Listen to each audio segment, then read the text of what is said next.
So 15 seconds.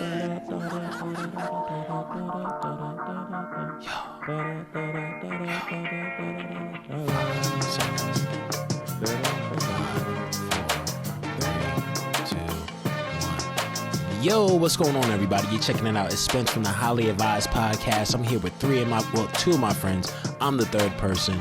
Loud Nigel, otherwise known as Relaxing Jackson, Big Cozy, Too Cozy, Saint Kitch.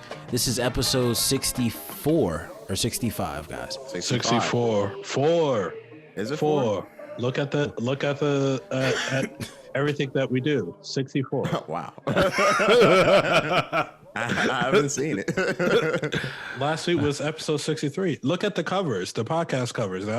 That's how you can keep track. Hey man, look, sometimes I'll lose track of the numbers. So yeah, I mean, we've been doing this for so long. Sometimes it's easy to kind of get. After a while, it's like, okay, we're here next. It's a new week. We're here. We're ready to go. So, oh man, the listeners already know that, man. You don't got to tell them that. They know.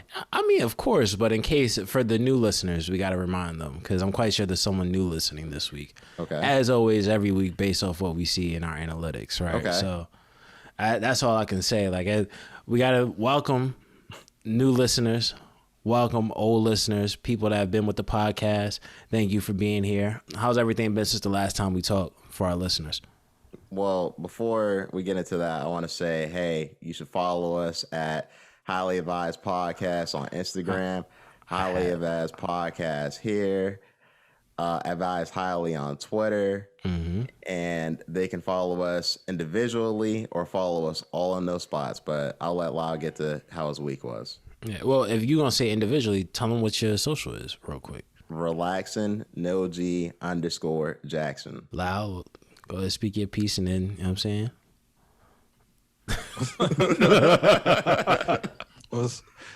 What's up, listeners? How you doing?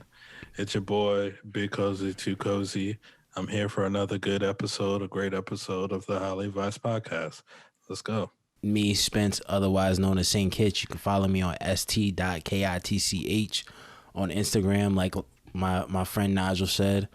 You can always check us out on YouTube, Instagram, or Twitter at any of our socials like he gave y'all. But I can say this, I'm doing pretty good. I can't complain. It was a very crazy week, definitely with the UFC 64 that just capped off with Conor McGregor. So, yeah, how'd you guys feel about UFC 64?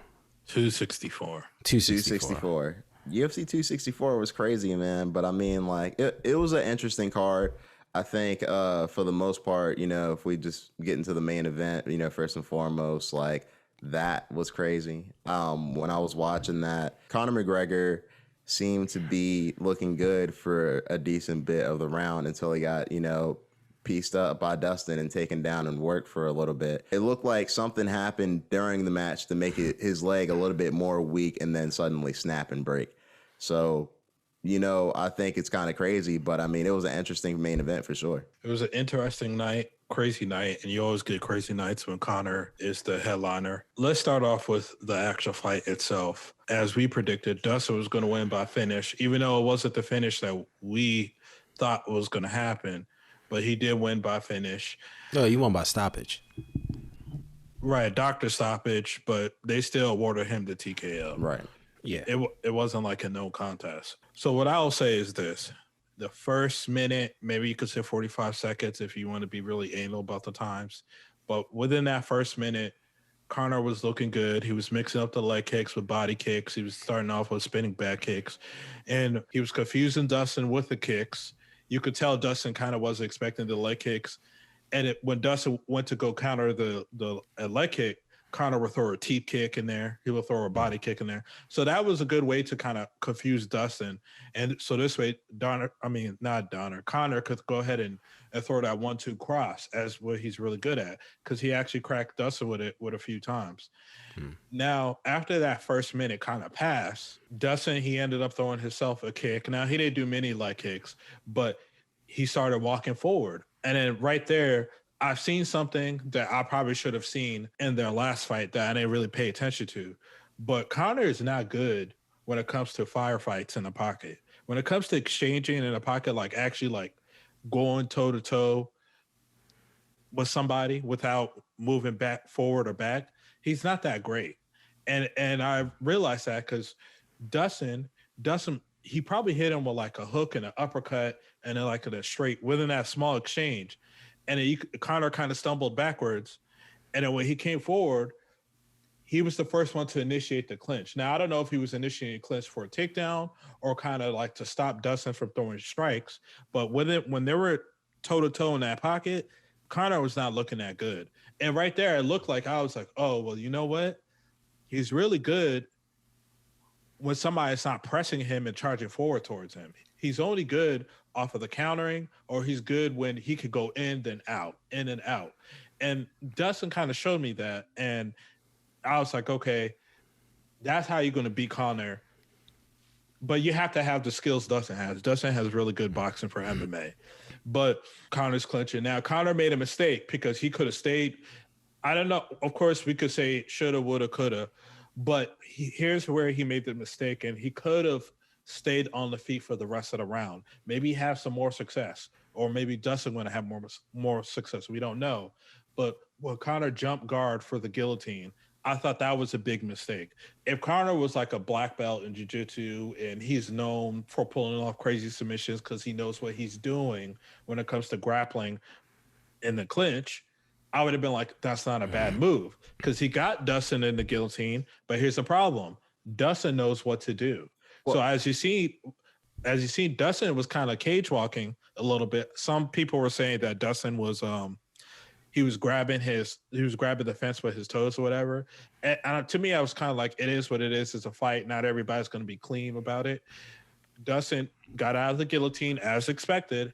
And from there, Connor was getting teed off with elbows, punches, and all that stuff. I actually thought there was a point where it looked like, Herb is going to step in and finish it to prevent damage. But he was letting it go. And then Connor, he was still fighting from the bottom. Elbows. Now, he definitely was getting whooped on, but he was still fighting. So, like, that showed me, like, okay, he's not finished. Yeah, he's still trying to compete. Now, here's the crazy part that everybody's going to be talking about, at least for the next couple of weeks. Dustin kind of let Connor get back up. Connor got up. They both threw crosses, and they both barely missed. And then Connor takes a step back, rolls his ankle, boom, he fails, collapse. Dustin, he's coming in to rush, but by then Herb realized, like, hey, something is wrong. And then that was that. Now, what I would say is Dustin won that fight fair and square because of the domination he did when he was on the ground, landing the elbows and the punches. I think that if that freak accident didn't happen, that fight was going to go into the second round. Now, would have Connor turned it around and all that? No, we don't know. But since we only could go off of what we saw, it looks like Dustin was probably going to do more of the same. I don't think Dustin was going to go in there and try his luck standing up. I think he was going to go like, hey, I'm just going to close the distance again and take you down and get the job done in the second round. Shouts out to Dustin. I think he did a good job. He definitely utilizes his tools. He didn't try to sit there and, hey, I was able to hit Connor. I'm not going to try to box him. I'm going to take advantage and, drag his ass down or clinch up with him and wear him out.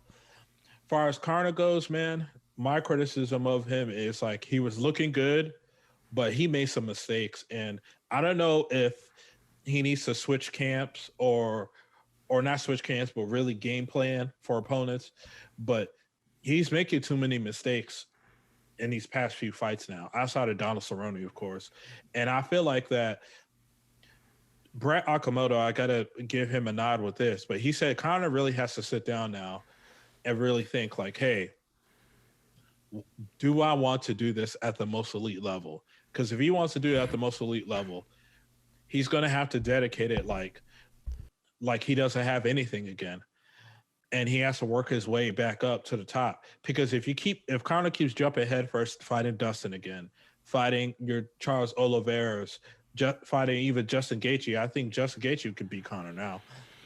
He's going to keep getting beat. Conor needs to build himself back up. He might have to fight some lower ranked opponents, but he needs to win and he needs to get in there. Doing these one fight one fight a year, 2 fights a year, it's not helping him no more because time is only passing him by. So as we know, he's going to fight Oliveira for the belt now, as he should. And Conor, he's going to be on the shelf healing up. I know Dana said that he's going to get the rematch later down the line. There's a lot to say about that, but that's just as far as the fight goes. Yeah. So, yeah, I mean, I think you said a lot of like kind of capped over everything, pretty much almost everything that really could be said. I do agree that the biggest mistake Conor did make in the fight was actually trying to go for the guillotine. Like when it started off, of course, he did look good in the first minute. Then when it became more of an exchange between him and Dustin, it did start to look a little shaky for Conor. It really wasn't until he got his back against the cage with the guillotine is where he made his ultimate mistake. Trying to take Dustin down. At first it was like, okay, maybe this might be a new thing in his arsenal, right? But then as soon as you saw where Dustin had walked the cage to get up out of it, it wasn't the space where he's the most comfortable at, right? Complete opposite of what we saw with Ryan Hall in so many words, right? Similar to what you said, I did think Herb Dean would stop the fight, but my reasoning for that was because I felt like Herb Dean made a bad call earlier in UFC 264 in the card with an early stoppage. So that was the main reason why I thought he would have stopped the fight. But he allowed it to keep going. And then, of course, the thing that made me realize Conor was going to have a long night if he stayed on his back for the rest of that round was when you kept seeing the only thing he kept going for was the guillotine. He kept going. He probably went for the guillotine several times when his back was on the mat as well as like next to the cage. At that point, you kind of realize like, okay, Conor doesn't really have his skill set is only so big.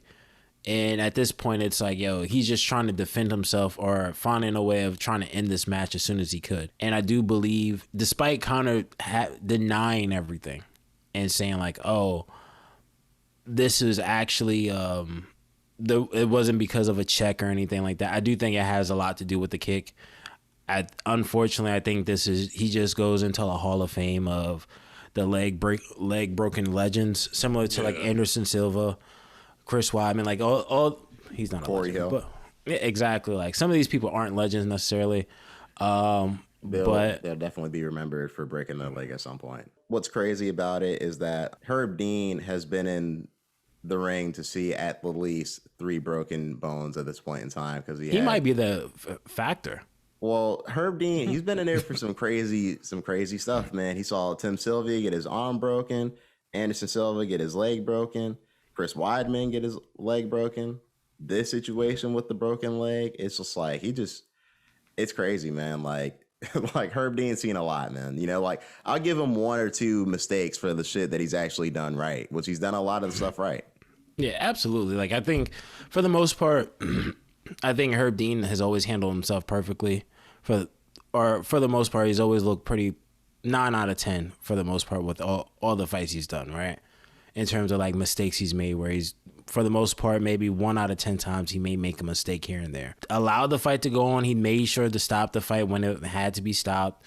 You did see where after the fight was over, Conor was big on saying like, oh no, make sure that they call that a stoppage and not like he was like knocked out or anything, because as we saw, like it's technically a TKO, but it was just one of those freak accidents that, like we all know, the MMA gods, they pick when it's your time at the end of the day. So, and it's unfortunate, but that was the scenario when it came to Conor in this situation where there's a lot more in terms of reshaping and getting himself back together to 100% because it's a freak accident for 1.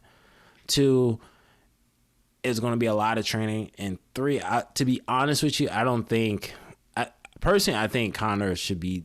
I think from this injury, I think it's best that Conor kinds of like fall back for the most part. And I say that because, like, I mean, we all know like why he has a bad cardio. He has bad cardio for the most part in those later rounds, primarily because he had that knee injury before the UFC where pretty much which pushes him to never do road work. So it messes with his conditioning. So like another injury such as this is probably going to stop him from probably going about his same routine, or maybe it may make him more nervous about actually having that re-injuring that leg. So, I mean, but that's more to be found out as we progress through everything. I want to hear your guys' thought about the post-fight antics that went down But far as like Conor goes, it's hard to see him have any success at lightweight. I think if he wants to continue his career, sure, have the Nate Diaz rematch, whatever. Really, you could do that at welterweight because the first two fights were at welterweight. But I know that more than anything, he's going to want that Dustin Poirier fight back, just because even though Dustin was winning the fight, the way it played out, you know, it wasn't Dustin that caused the finish. It was Conor himself. And Dana and Dustin, surprisingly to some people, both want the fourth fight. So it's going to happen down the line. I just don't think that it should happen right away. I think Dustin should get the fight with Charles Oliveira. When Conor comes back, he needs to have a tune-up fight or two, because he just feeding him right back to Dustin, it's not going to be good for him, man. It's not. Conor needs to take some serious time to get, well, obviously to heal, but to really train and game plan for the Dustin fight. Blitzing Dustin is not the answer. It's already, blitzing him is not the answer. You're going to have to game plan to beat Dustin, because if you don't game plan to beat him, skill for skill, Dustin has showed he's overall the better mixed martial artist. Yeah, Conor could be the best boxer between the two. Hell, you could even say he might be the better striker between the two. But at the same time, it's not kickboxing or boxing. It's fucking mixed martial arts. Dustin knows how to wrestle. He knows how to grapple. His jiu-jitsu is obviously much better. He knows how to utilize the clinch a lot better. He knows how to condition and pace himself better. He obviously knows how to use a game plan better than Conor too. So I feel like if that fourth fight happens, like both Dana and Dustin wants it to happen, obviously Conor wants it to happen.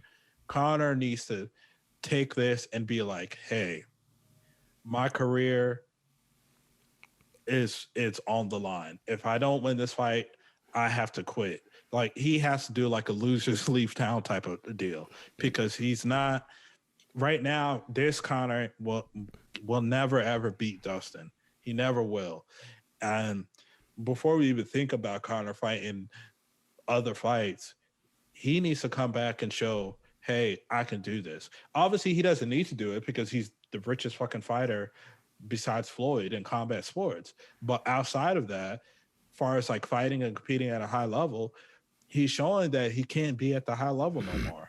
So what do you guys think about the post-fight antics, him mentioning his wife and all that shit? Yeah, I mean, to me, I put it like this. Like, just to retort on what you were saying, I agree to some extent, where I think at this point for Conor, it's best that he sits down with himself to make a decision on what the best option is moving forward. And I do think there will be a rematch between him and Dustin Poirier, as all parties want this to happen. I think the antics after the fight between him and Poirier, from still talking trash to each other to Poirier's wife flicking off Conor, I think it just kind of shows that this saga hasn't ended, and there's this bad blood between the two. Is kind of pushing forward. Is going to keep pushing itself forward. Unfortunately, I think it won't help Conor, because I do think that Dustin has Conor's number at this point.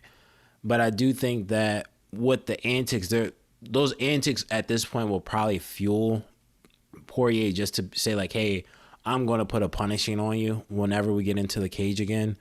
And let's just call a spade a spade. Dustin Poirier is number one. He's the number one guy in the division. He's looking to go into actually getting a shot for the title.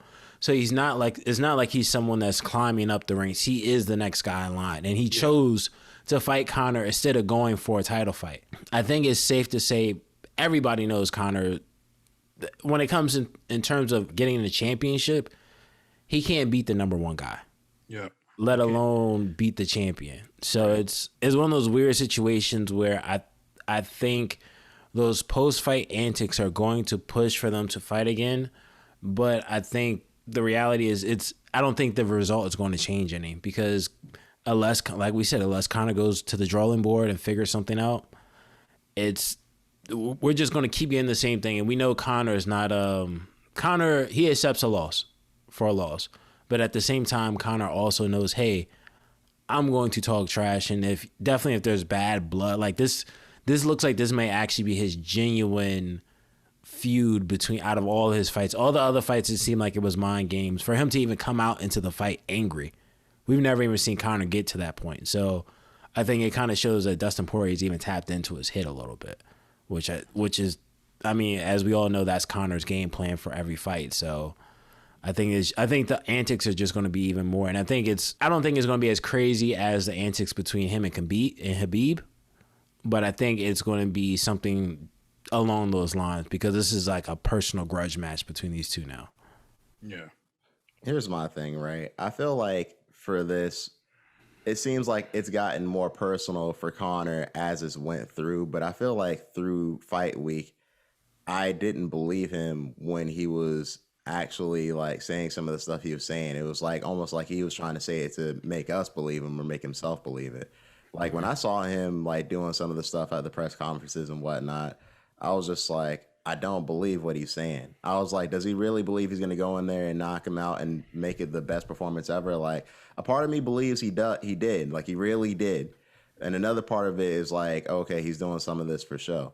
Which I think, for Conor, it's always going to be a mix. So, who knows as to how much is how much, right? What I see going on for Conor in the future is I think if he fights Dustin Poirier a fourth time, and that's like the next fight for Conor, because it won't be for Dustin, he'll probably move on and fights Charles Oliveira, which he should. He's going to lose that fight. I think that it'll look the same, if not worse. I think Dustin Poirier is just finding better ways to fight Conor. Next time, he's not going to try to exert himself so much to be exhausted going into the second round, because that's something that happened in this first fight. That's the only reason why this round would have been interesting, because I saw it going more Dustin's way in the second round because of the way it went in the first. Me personally, I think what Conor should do actually is heal up, rest up. He's still young, so he can fight again. But Dustin's going to do his thing. Let him, defend his belt at 155 or whatever the case is, and meet Dustin at 170. And then he can meet Nate at 170. And I hear what Nigel's saying.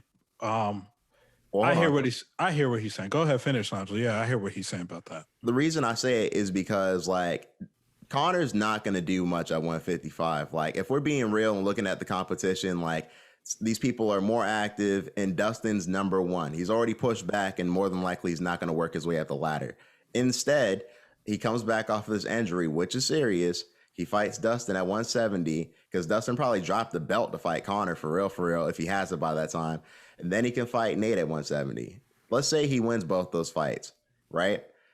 Then, hey, Conor, you might be in the picture to fight such and such, whoever has the belt at the time. Maybe Kamaru, maybe not. Conor might set himself up to do it. Not only that, I see him not wanting to drop the weight as well when he comes back.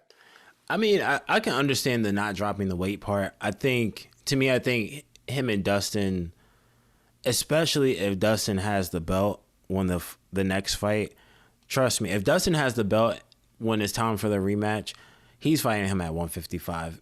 Because I mean, let's be honest, right? When it's all said and done, Conor McGregor is the cash cow for the UFC still.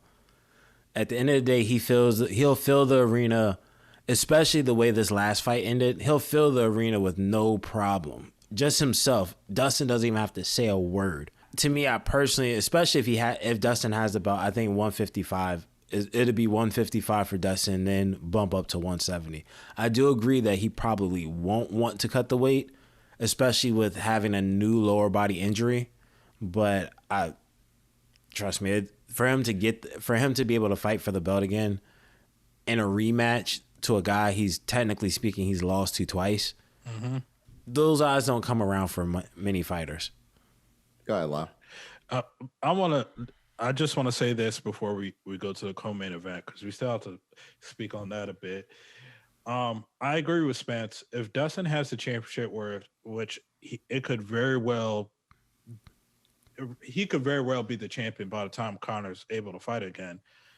Spence is right. That fight is going to be at 155 because it's going to angle Conor. He's going to be two-time lightweight champion, blah, blah, blah, blah, blah. Right? Now, if Dustin, for whatever reason, doesn't have the championship by the time Conor comes back, this is where I agree with Nigel. they're going to do a 170 thing. 170 is a bigger weight class to promote. Plus, they have that thing. Conor's the only man to have finishes at 170, 155, and one blah blah blah. He's a bigger force at 170 than he is. You know, there's a big narrative to sell at Conor Dustin at 170 versus doing it at 155 again. If no belt isn't involved. So I see where Nigel's coming from with that. Plus, you know, the Nate trilogy. And if Conor does happen to win both of those fights, listeners, I'm not saying he will. I'm just saying if he happens to win both of those fights, then you could angle Conor Usman, big, huge money fight, and Usman will put him down for good. So that's just. I mean, he will. If that fight ever were to happen, Usman would kill Conor. It's like I don't even think it's a contest. It's just at this point, Usman's just.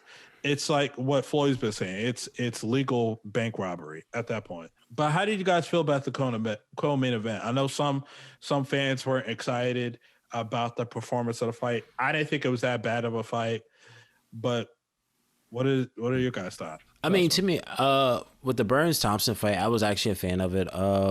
I think it was interesting the way they were fighting initially, but of course, Burns being Burns, he was able to put the pressure on and actually kind of finish the fight. I think at some point he was having some problems. I think with Burns a little bit. Well, Thompson was. Well, Burns was having a little bit of issues with Thompson just because of the stance and the style of his fighting. But of course, with every great problem comes a greater solution. And of course, Gilbert Burns does what he's done and shows why. Hey, the last person I've lost to is the champion and considered the pound for pound best fighter in the sport possibly right now. So he showed his dominance. He was able to show that he deserved the win. He did have a couple. There were some mistakes he made, I think, but overall, I think Gilbert Burns just came through and showed out for the most part. He did challenge anybody that is within his division, which I think was a smart move because he knows he can't go for the belt right away. I think unfortunately for Wonderboy Thompson, I think this has closed the chapter on his run in terms of like his career. I think at this point he has to accept that there won't be a run for the belt ever again, especially at this age because he's 38.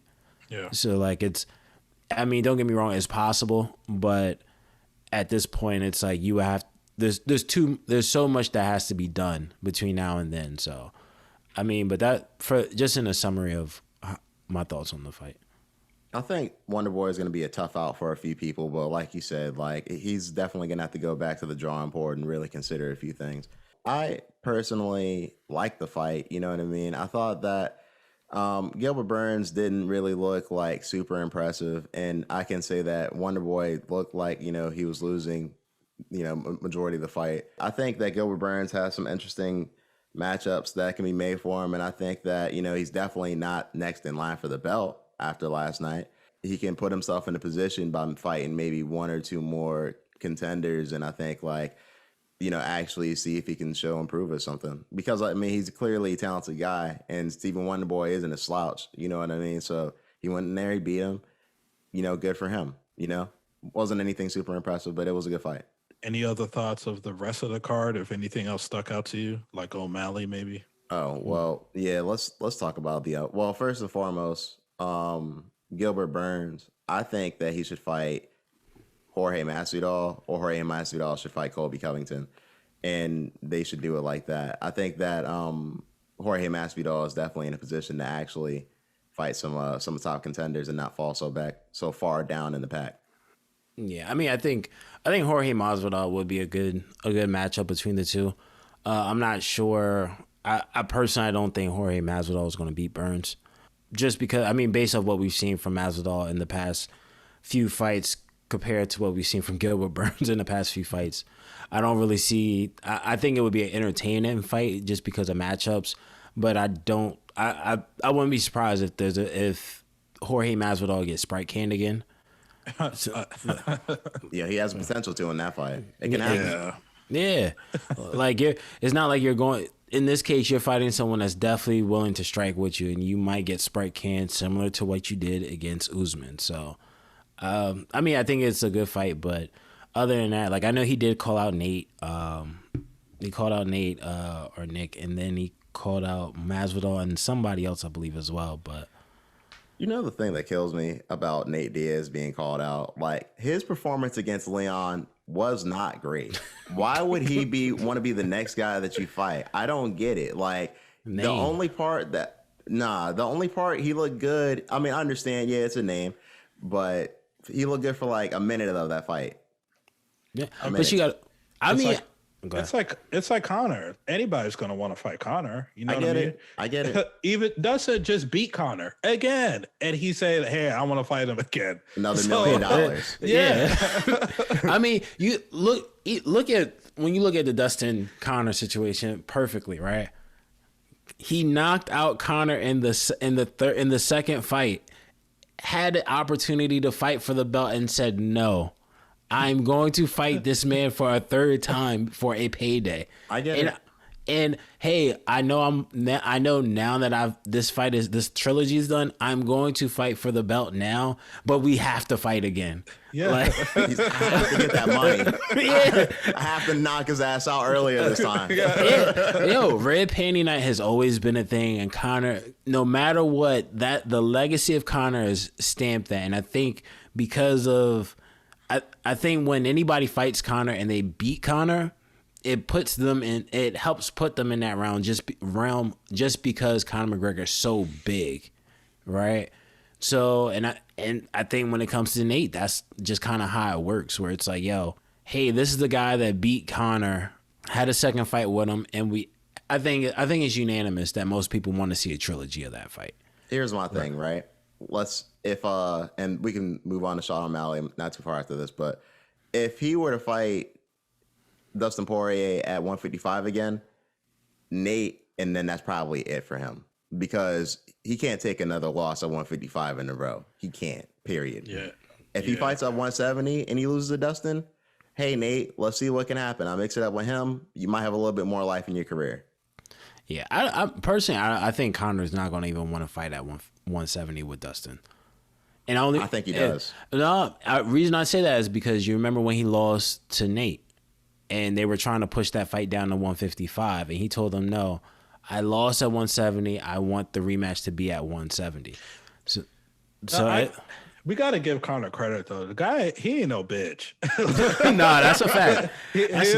He'll get knocked out or put to sleep, but he still wants those tough fights. So you got to give him credit for that. Yeah, exactly. And that's the thing where it's like, when you see someone with that type of heart, you know, like, hey, this guy, no matter what, win, lose, or draw, we know he's here to fight. Similar to the opponent that Sean O'Malley had. Yes. Yeah. Like the green-headed zombie. Like... What's his actual name? Chris Mountinho? Mountinho. Yeah, man. Yeah. Shouts out to him, man. Yeah. Yes. Yeah, he came in on short notice. He got a beating, but he stood in lifetime. But he stood in there and he kept trying to fight, and pressure. I didn't agree with the stoppage from Herb Dean, but Dana got to give that guy another shot in the UFC. You know what I mean? He has to.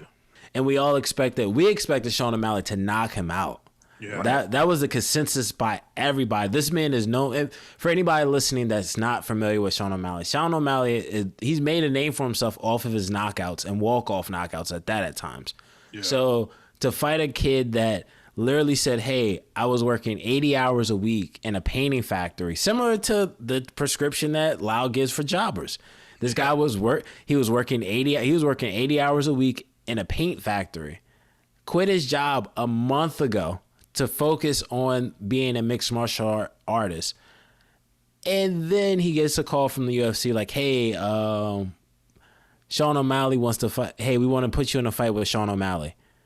Like, the one thing we can say about this kid is he has the heart that we haven't seen in a fighter in a while. Just in terms of willing to take that amount of punishment. I mean, there's not really much to be said. Anytime someone gets hit in the head, like I think at one time the stat was like 125 strikes have been landed by Sean O'Malley, while 25 have been landed by Chris Minotto. So like Mountinho. So yeah, it's one of those things where you just know like, hey, this kid, he took a beating, but he was still pressing on and taking shots that plenty fighters have been dropped by. Yeah. When it comes to Sean O'Malley. So I think he definitely deserves another shot. I couldn't really even find much, or from what I looked up, there was only maybe a little bit that I've seen from Dana speaking on him, but even like from what I've seen with Dana, he's like, yo, this kid is tough. He's gonna give him another chance, man. He has to. Like I think from that fight, though Sean O'Malley won the fight, the biggest takeaway from the fight is, yo, this kid gets the respect he should get the respect by all fighters, because just the way he was getting hit, they could have stopped the fight in the second round if they wanted to. Even when Herb Dean stopped the fight, I personally believe he should have let the fight go. 30 seconds left. Exactly. 30 seconds left. This kid's been getting rocked the whole time.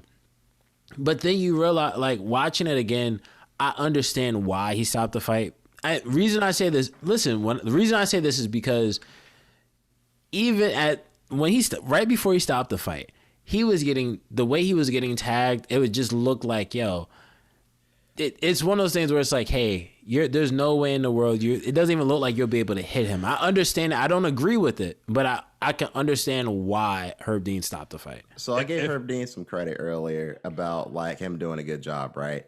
Okay. My thing is like, you also have to look at this situation. He was getting punched in the face for all of 24 minutes and 30 seconds, a lot, before he stopped it. And some reason 24 minutes. What fight are you referencing? Oh, I'm sorry, my bad. Almost 15 minutes. Oh, okay. And then like he took all of like 15, damn near 15 minutes of punches to the face, and for some reason 30 seconds more was like, okay, this is enough now. He had hit those 100 punches way before those last 30 seconds. So right. I just don't understand as to why he couldn't stop the fight. Me personally, let him go out, let him at least hit the end of the round, because he earned that much. If you were going to stop it, you could have stopped it 2 minutes into the fourth and been like, all right, that's enough. 2 minutes into the third, Nigel. Even that. Sorry, thank you. Yeah. So I agree with both of your guys' point. If this was boxing, the ref would have been stepped in there. They would have never let it continue. And maybe that kind of shows kind of the problem with MMA refereeing. Wow, I'm fucking up. MMA refs, right? Yeah, they kind of let punishment happen a lot more than it needs to be. But at that point, it was kind of like, hey, if you weren't going to stop it earlier, why stop it at the end of the fight? Especially when the guy was still coming forward trying to throw punches. So shouts out to Chris. I think he's going to get another opportunity. Dana's going to match him up with somebody more of his level, give him the opportunity to see like, okay, can he shine at the UFC level? Shouts out to him. I think they got fight of the night bonus, so congratulations to him too. So he got a bigger check than what he signed up for. So good for him. Yeah, definitely good for him, man. Like, I mean, I think at the end of the day, like what they were able to bring up, what they were able to do from that fight in terms of just I think the intensity of it, right? Of being able to see someone take that type of punishment and keep going. I think he did a really great job. It really was a testament to the type of heart that he had. Unfortunately, like we all agree, that I think the fans got robbed of 30 seconds of the fight, especially with someone just pretty much, he was willing to go out on his shield. But if you guys rewatch that fight, the thing that it showed me was that, okay, this is why you have referees and you have other people outside of just the fighter making the decision, right? Because I think at that point, I think Herb Dean was probably just thinking like, hell, I'm protecting this guy. When it's all said and done, I think that's all that every fighter wants. No one wants the fighter to come back with we've seen the ailments that happen with fighters before in so many words. And there's a long list of CTE that's connected with fighters. And for this kid, he's so young. I think I think this fight will be more of a learning lesson. Hopefully he's healthy after this fight, of course. But I think the learning lessons that he'll take from this fight in terms of skill wise, I think it'll be tremendous for him. And more than likely, when Dana, like you said, puts him against equal talent, I think he may actually end up showing out. Because I mean, it wasn't real. There's not. I mean, granted, like there's the recipe for how to beat him is kind of mixy, just because you're fighting an elite fight. You're a jobber fighting an elite fighter. At the end of the day, like you're going to get exposed from 1,001 angles. So, and we saw a whole bunch of celebrities there. We saw randomly you had 2 Chainz next to Dave Chappelle, next to who else was there live right beside them? Odell Beckham. Just all types of celebrities out there. Kardashians were there. Kardashians were there kissing their partners and whatnot. Yeah, MGK was there. I know you're like a fan favorite of him. No, so. I'm not. Barely listen to his music. I listened to, what was it, Laced Up was his project that came out a long time ago? I'll be honest with you, I never really got into MGK. Only I mean, he had like a couple songs during the tens. But he did have what was it? Oh, he dissed Eminem. That's what it was. Yeah, they said he won that one too. I don't know. Yeah, I mean, I think he did, but that's neither here nor there.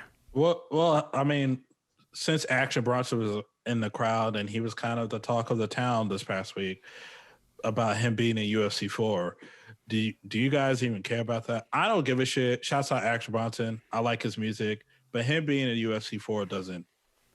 I don't feel anything about it. It's one of those like shouts out to him. I mean, I think for me, I think it's super dope, and for me, I say that just because it's like it's.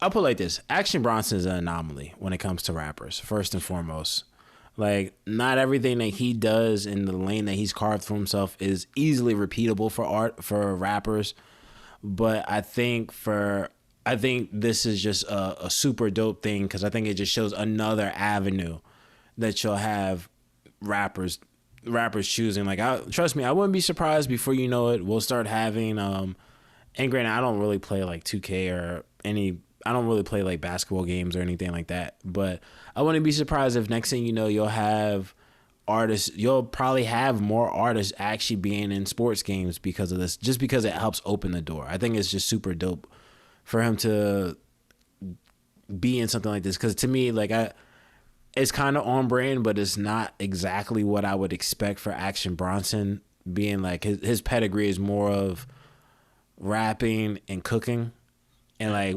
Yeah. So me personally, I think it's kind of dope. You know what I mean? It's been a while since we saw a rapper in a game, especially a fighting game. It reminds me of rappers in fighting games like Def Jam Vendetta. You know what I mean? Like, imagine if EA were to try to put that together again with rappers from random labels, maybe. I think Action Bronson would be a perfect fit for a new Def Jam game. He would.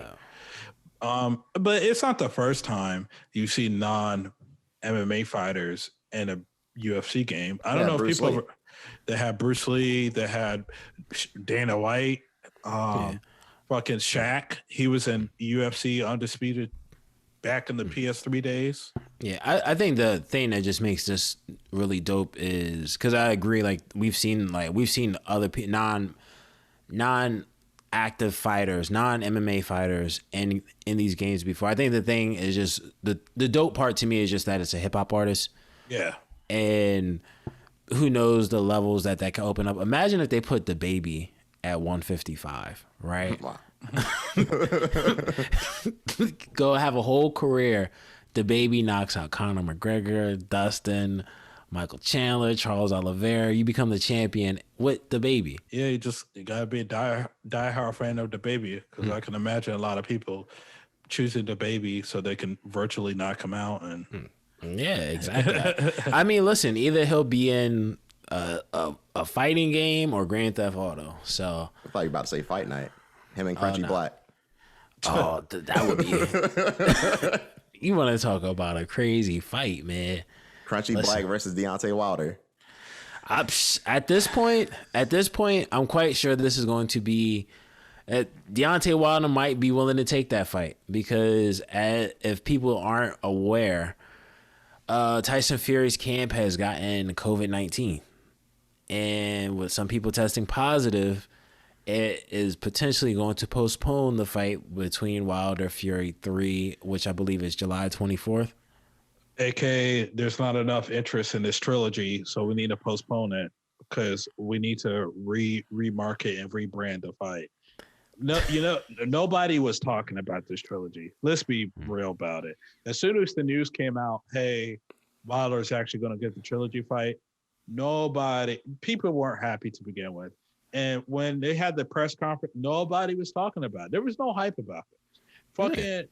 Fucking Conor just got knocked out in January, and the whole world exploded to go see this fucking trilogy. So, like, now we have a trilogy of Deontay, the former WBC heavyweight champ, against the current Tyson Fury, and not a single soul is really talking about it, unless you're a diehard boxing fan, of course. But if you're not a diehard boxing fan and you only just watch the big fights, you weren't even talking about it. So Tyson Fury, if he actually caught COVID or somebody in this camp caught COVID, I mean, hopefully they recover and recoup because COVID is not a joke. I know people who caught COVID and I've seen how they were and it hits them hard. Right. So, but this is kind of a blessing in disguise for corrupt Top Rank because it gives them a chance for them to go ahead and find a way to promote this fight better to make people care. Because people don't give a shit about this fight right now. Let's be real. I mean, I think you have a point there where it will help with promoting the fight because I believe now the fight will be slated for September if it does get postponed, which is only a couple of months. So, which I'm quite sure, definitely if they make it like Memorial Day weekend, I think that'll help boost the fight. But I don't know. I don't think there's a lot of interest in this fight anyway because of Wilder, to be honest with you. I mean, let's be honest. Wilder has made excuses for both fights that he's fought Tyson Fury. One was, the ref was cheating and he should have been knocked out, to, my suit was too heavy. My coach was, just a bunch of excuses, long story short, because I actually watched something where it kind of dispelled some of the things that Wilder was saying was the cause for his loss. But yeah, to be honest with you, I just think in terms of like, when you really think about what fighting is really a country-based sport, right? And when I say that in terms of the hype behind a lot of sports is based off like the countryman, right? Where, okay, Conor McGregor, for instance, he's able to bring out all of Ireland. Deontay Wilder can't. Even Floyd had a hard time with that. One of his biggest issues when he boxed was that he wasn't respected by Americans as the best American fighter. So like, I mean, part of that is because of the heel persona he played. Yeah. A lot of people loved Mike Tyson. A lot of people loved other. But those are the glory days. I mean, yeah, but I mean, even up till today, people loved Roy Jones Jr., you know what I mean? And that was kind of 2000s-ish, late 90s. Yeah. So I feel like now the reason why people don't support American boxers as much as American boxers would like is because they're all scheming and scamming behind each other. I'm not fighting him because I'm not the A side, or promoter A, they want to protect some mythical, magical record. And people don't like that shit. That's why you have these people cheering on Lomachenkos and cheering on these foreign fighters like Tyson Fury, because these guys are fighting. They're fighting everybody they could possibly can, I guess. The people that are not ducking them. And I feel like the country's getting behind those people because they're like, hey, we got real boxers. These American fighters, there's some really good ones like Errol Spence, Terrence Crawford, blah, blah, blah. But the promotions are fucking them. So over money and all that. And people are not getting behind that. That's what it is. If you had Terrence Crawford, Errol Spence, and all the other greats, Tank Davis, Ryan Garcia, if they were actually fighting each other, like, hey, we're going to shell out the money so all you guys can fight, people are going to support these American fighters like they did back in the 90s and the 80s, 70s, et cetera, et cetera. Like Anthony Joshua, Tyson Fury, they're kings where they're from. They're absolutely. kings. Yeah, but that's like we said, it comes down to like the country thing, right? Where like these certain, because I agree, like there's talented fighters within America, right? We have talented fighters within our nation as well as dominant fighters within our nation.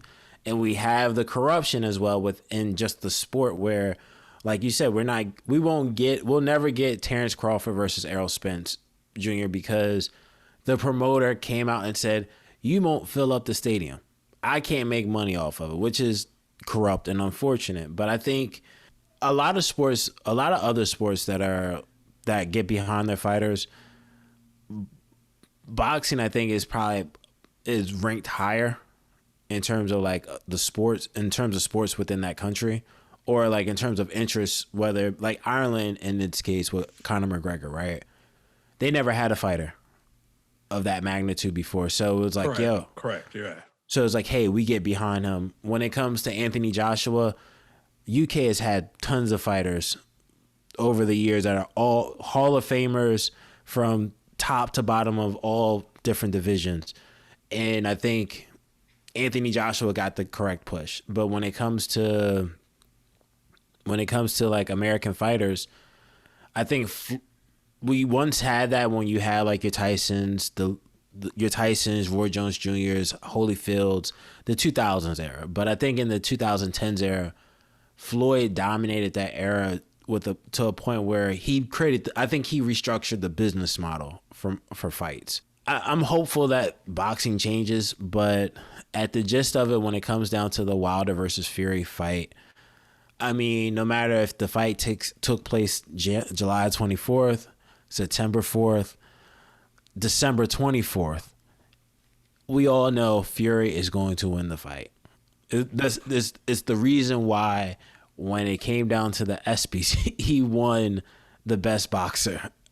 He won the best boxer of the year. So it is what it is. So congrats to him on that, as well as congrats to Khabib on winning the best MMA fighter out of the ESPYs, though he didn't fight in 2021, but that's neither here nor there. Jesus. Hey man, just keeping that energy, man. Hey Nigel, you have a say on this trilogy that nobody really cares about? I honestly don't really care to see it like that. To me, it means nothing that it's postponed, because when it comes on in September, I'll be watching it, but I won't be paying. To me, this doesn't really mean much of anything. Like, shouts out to Deontay Wilder for, I guess, being ready, but at the same point in time, he has done jack shit to promote his fight, and maybe that's him, showing preparation, or maybe that's just him not being good at promoting his own fight. Because he knows he's going to lose. Let's just call a spade a spade. He's better off fighting the guy, the Charlie guy that was running around fighting. You remember the kid, the Charlie kid? Yeah. Like, he's better off fighting that guy at this point. Like, Charlie Z. Yeah, Charlie Z. I think it was like Zelenoff or something like that. Like, I don't know. Yeah. I mean, I don't know, man. I think Wilder is gonna lose again, and maybe it's a way to help postpone that mental to help him prepare for that defeat again. I don't know. Yeah, I mean, and plus on top of it, I agree with you. Plus on, like, I mean, let's call a spade a spade. Like, more likely we all know he knows he's gonna lose. Let's just call it a spade a spade. He knows he's gonna lose, and I think also like it'll give him some time to, like, since he doesn't have to worry about the fight, he can actually sit down and watch like the NBA, be invested in Chris Paul's quest for the NBA championship at this point. So listeners, here we go. By the time this episode comes out, more than likely we might have the NBA champions, because tonight, as we're recording, it is game 3. Suns are up 2-0. The way the Bucks have been playing, it looks like the Suns could go up 3-0 by the time this recording is over. So crazy. Next week, of course, listeners, we're going to recap I think the Suns are going to win in 5 games because the Bucks, they're playing pretty bad. What do you guys think before we move on?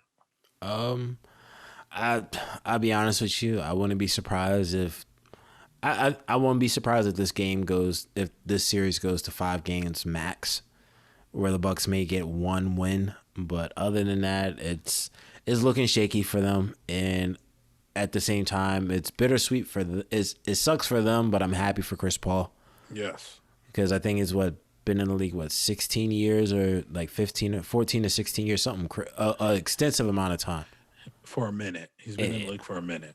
Exactly. So, I mean, I don't think the Bucks I don't think the Bucks are going to win. I think in the words of LeVar Ball, too big, too strong. Yeah, I think they have their number at this point. So, I thought it was funny because the other day I saw a Photoshop picture of Chris Paul's head posted on Gollum's body from Lord of the Rings. You know what I mean? It's like it just looked kind of crazy, but I think the Suns are gonna take it, man. Like I think that pretty much is gonna be over by the time the listeners hear it, and shouts out to us for them. Also, I think something's going to be interesting for next year because, like, apparently Damian Lillard has said that he's not going to be, or he's interested in the trade. So I'm like, wouldn't it be interesting if Damian Lillard went to the Bucks or the Lakers? That would be, if he went to the Bucks. Imagine if Damian Lillard went to the Bucks. If he was on the Bucks this year, they'd win. It would be tougher. It would be tougher. Yeah, I was gonna say I'm not gonna necessarily say a guarantee, but it definitely looks like it would be it wouldn't be an easy win whatsoever for him. I think it's gonna be interesting the way this whole thing plays out, especially for Dame Lillard. And like we said, by the time this gets out, the NBA Finals may be over. I think at that point, everybody will be able to actually relax for the rest of the week. And as most people may know, or if you didn't know, Space Jam releases this weekend. So probably by the day after this comes out, so tomorrow, I believe Space Jam will actually be premiering. So I think a lot of people will be watching that, especially with LeBron. How do you guys feel about the new Space Jam remake coming out with LeBron? Are you guys excited for that? I mean, are you guys really excited for that? I mean, tell me how excited are you to watch that? Are you excited? No. I'm going to watch it. Are you excited? Hey man, listen, I'm excited every day I wake up. Are you excited to watch that? Exactly. Yeah, I'm excited every day I wake up and breathe. The answer's no. That's no. You know what I think is crazy about this? I keep on seeing people say like, "Oh, Lola Bunny is less curvy than she was in the '90s," and I'm like, "Oh, that's weird." It's like weird. That's what they keep on saying. A lot of people are saying that's the hentai lovers, man. That's what they're saying. That's the hentai lovers. Man. All I know is I think Zendaya is voicing her. Oh, that's dope. Yeah, so shout out to her. But Space Jam, I mean, this shit looks whack. So it looks cheesy. Shouts out to LeBron because he's starting to, think about post basketball. I'll put it like this. If I see the movie, it's not because I wanted to see it. All right. Well, there was a movie I wanted to see this weekend, and I kind of feel like it was a waste of my time. Black Widow came out, and it was not good to me. I didn't enjoy it that much at all. No, I didn't. I actually think it's kind of shitty. Really? You've been waiting for that movie for like a year. I can't say I was waiting for it for a year, but I mean for eons. So, as soon as Marvel put out the next 5 years of releases, I saw Black Widow, and I just knew in 2017 I cannot wait. Nah, man. No, I like watching the comic book shit, but I mean, like, this movie just wasn't that good, man. Yeah, I saw the movie too.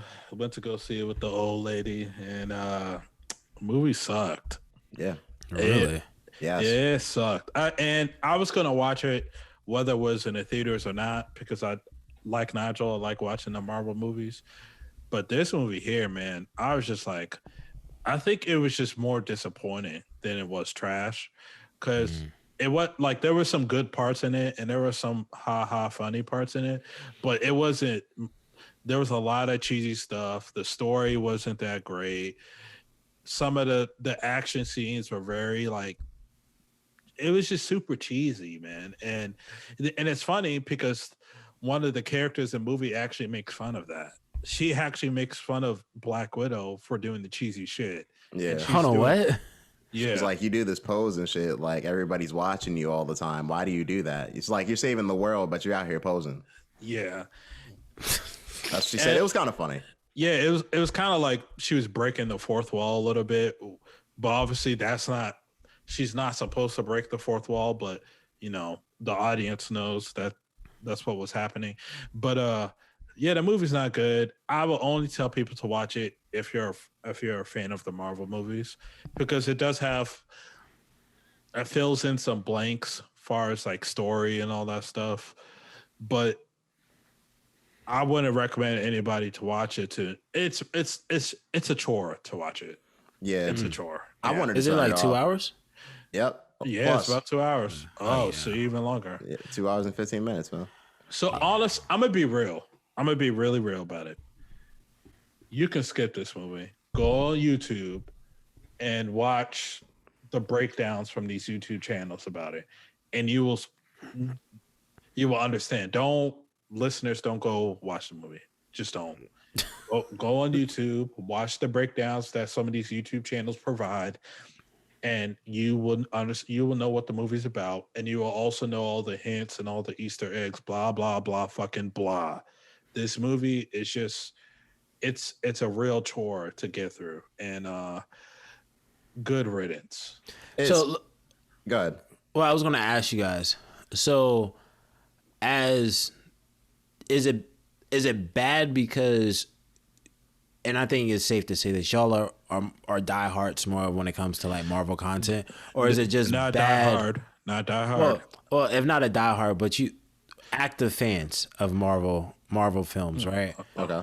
Long story short, is it bad because you're invested in Marvel so much, or is it just a bad movie? It's just a bad movie. Yeah, it's just not a good movie, and you don't have to be a Marvel fan to look at this and be like, I actually enjoyed the Chris Pratt movie, The Tomorrow's War, that just came out on Amazon. I enjoyed that movie a lot more than the Black Widow movie, and that movie wasn't great neither, but it was more entertaining than Black Widow. So here's my thing, right? Like, and I'm gonna spoil something if the listeners, care to watch this, whatever, cool, go for it. Spoiler alert. Spoiler alert, it's coming in. So one of the things they try and drive home about this movie is Black Widow's family and why family is important to her, right? So in the beginning of the movie, they're like running away from these people, blah, blah, blah. And the mom gets shot. So like, she gets shot and it's like, oh, she's losing a lot of blood. They reach like this island, I think it's Cuba, and the dad's just like, all right, bitch, and just like kind of leaves her to like go and bleed out. What? But this loving family, and then he just sells his daughters off, and they all get back together later in the movie, and like, we're so loving. I'd be like, no, fuck you. Like why would I want to be around these people and like try and pretend like y'all were loving? Y'all clearly weren't. I mean, isn't that what family is defined as, though? Well, continuous spoiler alert fans, and honestly, you're not really missing out much. But they weren't a family. Oh, okay. Yeah. I thought they were like an actual family. No. You know how like the people have like that one uncle or that aunt that nobody likes and always causes problems at the cookout. But she was like, oh, I mean, I don't like Uncle Ted, but you can't pick who your family is. But so they're just like friends or No, they're just people. They're just people together. Ordinary people, in the words of John Legend. Something like that. Exactly, actually. They were a family, but they weren't a family biologically. They were a family due to certain circumstances. Like them getting kidnapped. Huh? Like them getting kidnapped. Yeah. So they like trauma bonding pretty much. No, I'm did just messing certain- around. I'm messing around. I was about to say, like, no. The mom and dad, they're Russian spies essentially. Got you. So, go ahead. The dad, he has superhuman strength. He's like the Russian version of Captain America during the 80s. And he was tasked to live in America to, I guess, steal secrets, I'm assuming.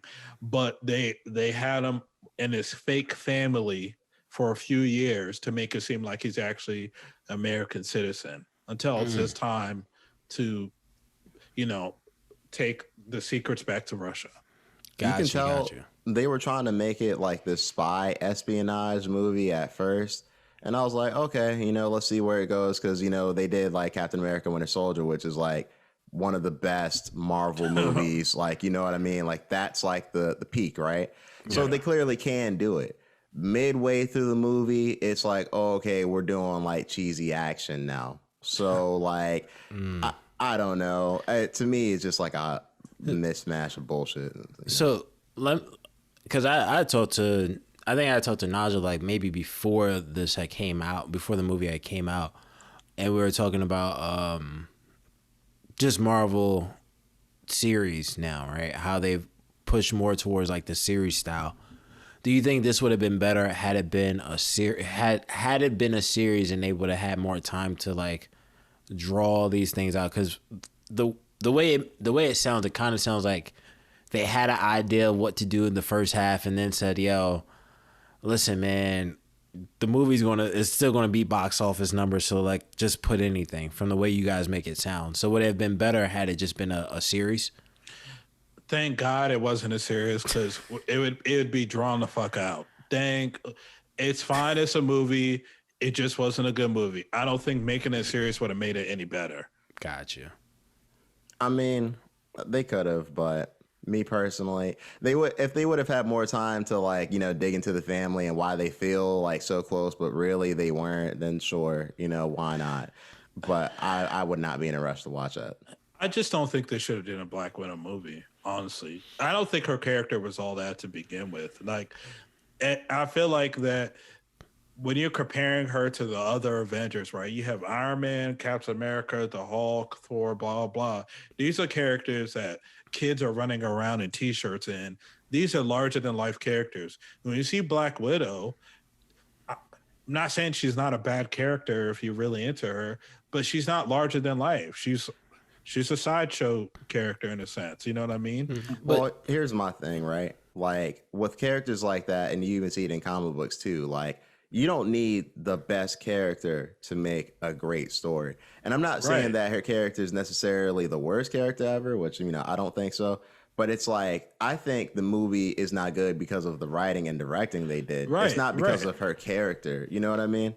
No, and I get what you're saying, but I just feel like her character, we're in a climate now with these franchises. When they're putting out a movie, especially behind a particular character, because the character is big enough to basically make money, basically to beat box office. Black Widow, the only reason why they're making this Black Widow movie is because of the name tag of Marvel. Imagine if they did Black Widow in the mid 2000s to late 2000s. That movie, not a lot of people would be fucking with the movie like that. The reason why it works now is because of, hey, she's part of the Marvel franchise. Majority of their movies are good, so we're going to give it a shot. And I just feel Black Widow's not Wonder Woman. Wonder Woman is a larger than life character. Black Widow is, without the Avengers, who is Black Widow? You feel what I'm saying? I hear what you're saying, but I just think the story for that movie wasn't good. Not because of character. That's no. I mean, fair enough. If you want to go say that shit.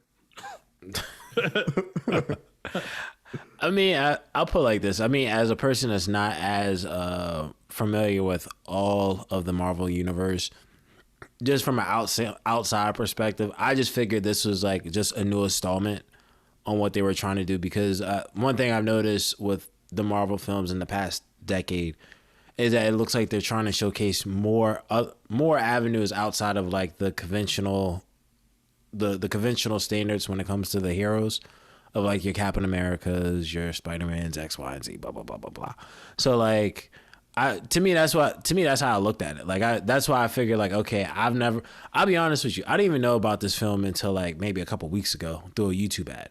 So I just figured like, oh, okay, this is just a new installment. Like I'm quite sure is the reception overall by everybody else that it's bad or mid. It's definitely mixed. Some people they'll be like, yeah, it's not that bad, but some people are like with me and Nigel, hey, this is just not a good movie. It's not the worst movie in the world, no, but it's just not good. Okay, I got you. Maybe that might have been what Travis Scott and Meek Mill were arguing about then.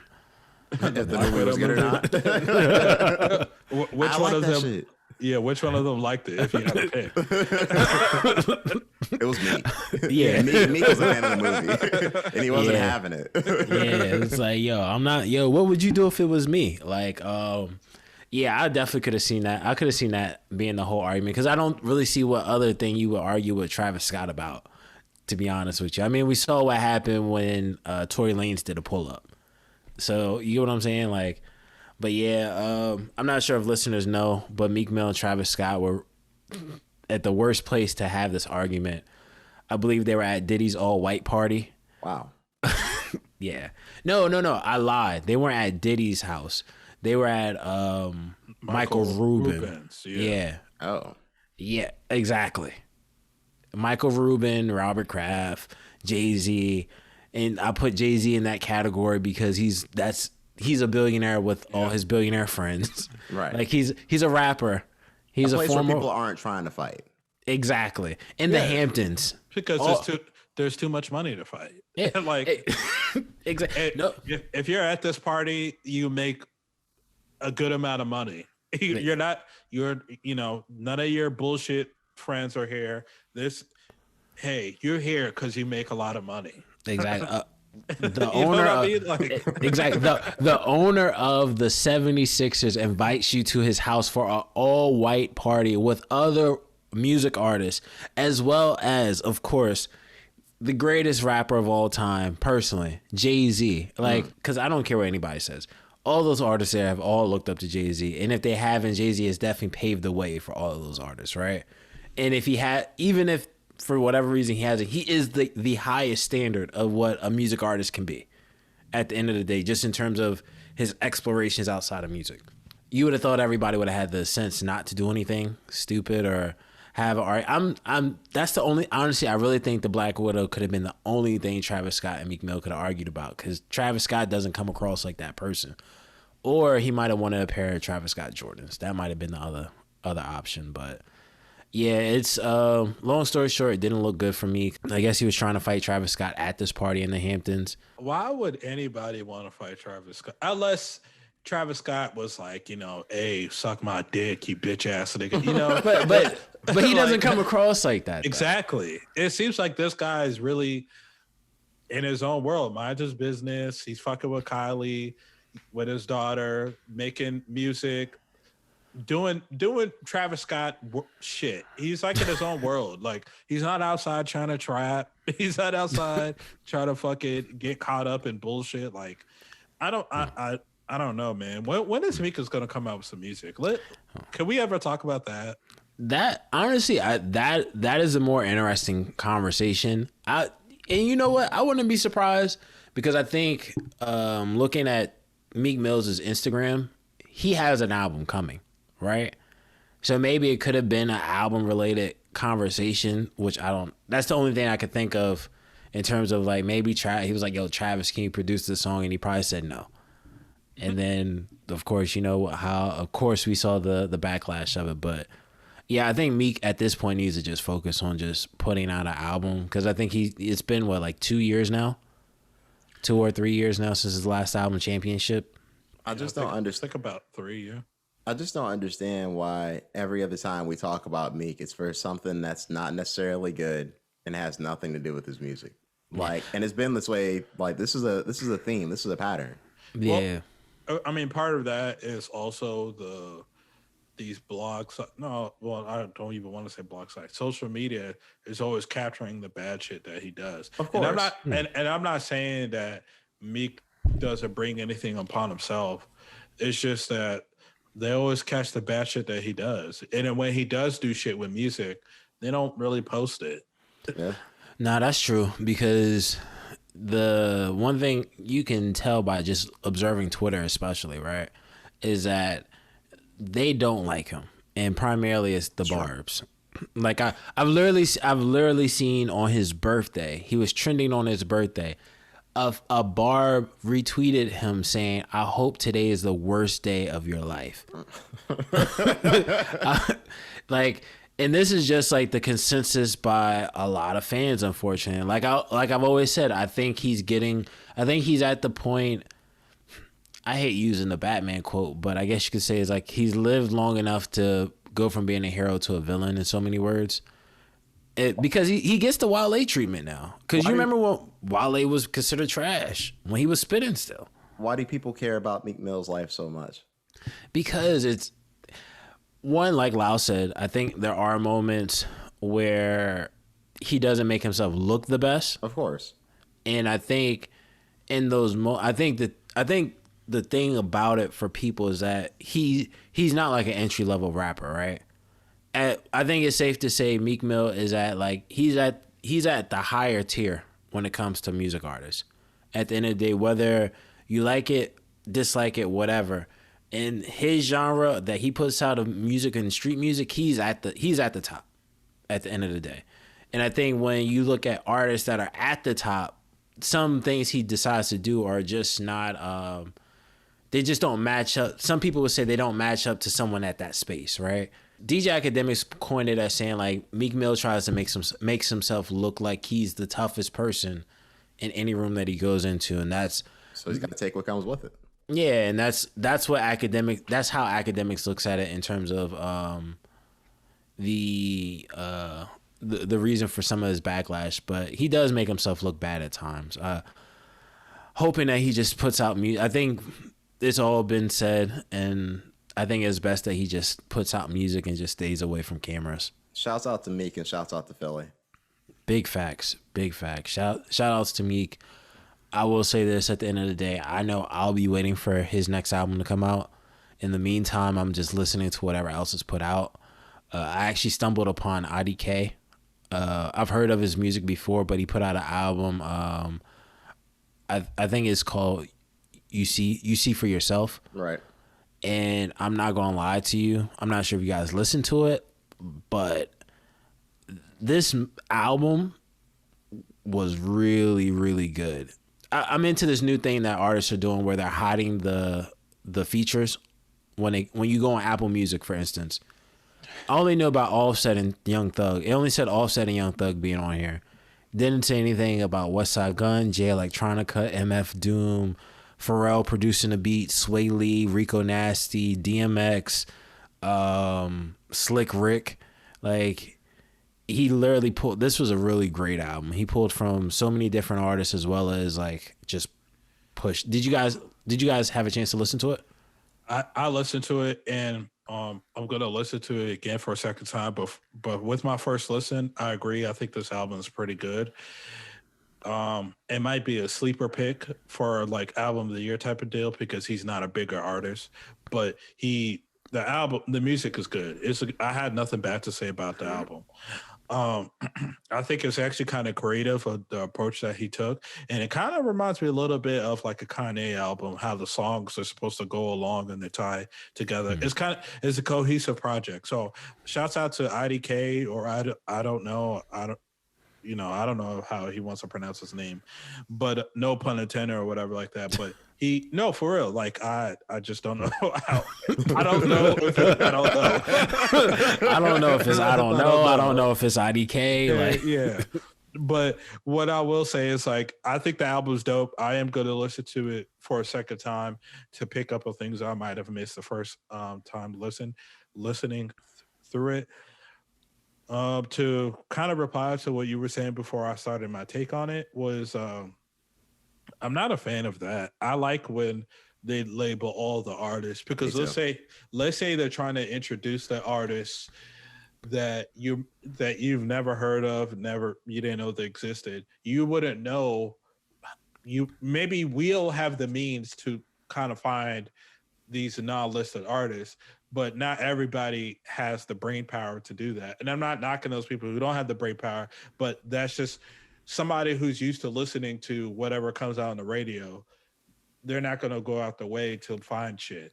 So what I'm saying is I like when they do list all the artists, because if I come across an artist that I hear, then I'm like, oh, I'm going to check this artist out.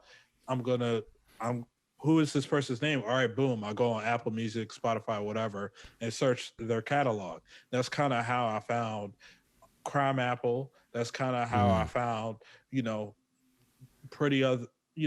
a lot of these artists, because they're featured on, their names are being listed. So I'm not entirely a fan of that. Is it a deal breaker for me? Absolutely not. It doesn't take away that the album is good or bad. I think this album is a good album, and hopefully more people listen to it and give it some respect. Yeah, I listened to this album. This is the first album that I've actually enjoyed from IDK since I was very bad. I tried to give one of the projects he came out with in between this one and that one, and I just wasn't really feeling it like that. But I enjoyed this album. I thought it sounded pretty good. He actually had MF Doom on I Was Very Bad for a feature as well. So I mean, I'm not sure as to how he came along with both those features. If you know MF Doom, he's not somebody who's just out on the street chilling. Well, it wasn't, I should say. R.I.P. You know what I mean? Yeah. I mean, sorry, go ahead. I didn't want to cut you off. Go ahead. My bad. I mean, overall, I listened to the majority of the album. It sounds good. I like the song Puerto Rico. I think that song is a nice sounding song. But I mean, he's also just rapping well. He's a good rapper. And I think that this is another good entry for him, and shouts out to him. Yeah. I mean, I think I definitely agree with you when it comes to the MF Doom part, where it's when I first listened to it, I was blown away at Westside, because on that same track you have Westside Gun, MF Doom, as well as J Electronica, which are, I mean, we all know Westside is Westside, right? So outside of Westside, you have two lyrical machines on here that I think most people will respect their pen in terms of lyricism, which is J Electronica and MF Doom, prior to listening to this album. So I can definitely understand trying to act, that's the real question, is how did you get MF Doom and J Electronica verses, which are not easy verses to get. Exactly. It should be very hard. It's finding what is one of those hidden treasures, you know what I mean? Yeah. The fountain of youth. Yeah. But when you speak of Fountain of Youth, right? He has a song with Sway Lee and Rico Nasty. And who produced that? The Neptunes. So it's Pharrell when it comes to Fountain of Youth, as we know, the vampire himself. Yeah, exactly. And shout outs to Pharrell, because I saw he has a skincare line through Adidas now, which is pretty dope. What's up? Yeah, shout outs to him for that. But yeah, outside of you just realize yo, my take from this album was that there is a machine that's behind him, because I've listened to IDK before, and I've heard maybe one or two singles that I liked. Excuse me, but I wasn't familiar with him, in so many words, right? So listening to this, it had me just wow, whoever's behind him, because he had pretty much all the A-list artists, right, in their respective spaces. Westside Gun might not be considered an A-list artist, but in terms of the sound that he's curated across hip hop now, he's an A-list artist for that sound, right? As well, Griselda is the A-list for that sound. J Electronica, well, I'm not even gonna get my opinion there, but you have someone like Sway Lee, or you have 7th Streeter there. These are big artists or respected artists in their own space, and to get them all on this one album, he's being backed by the right people with the right connections. To me, a lot of the album you can hear where it sounds very polished. So, and I mean, I think especially the song with Offset. Yeah, I don't even remember how that one went, because I was just playing. I'm not gonna lie to you, I literally was playing it back to back to back, no pun intended. So I mean, I'm quite sure it was good, because I the reason why I don't remember how that song goes is because right after the Offset song is the song with Westside Gun. And I guess it kind of, I to respond back to what Lau was saying earlier about like not being a fan of like the tracks, I totally understand that, because as a person familiar with Westside, as soon as I hear his voice, I know who it is. But if it's someone that's like, oh, I like IDK and I like more polished hip hop music, for lack of better terms, you're not going to know who, you may not know who Griselda is at all.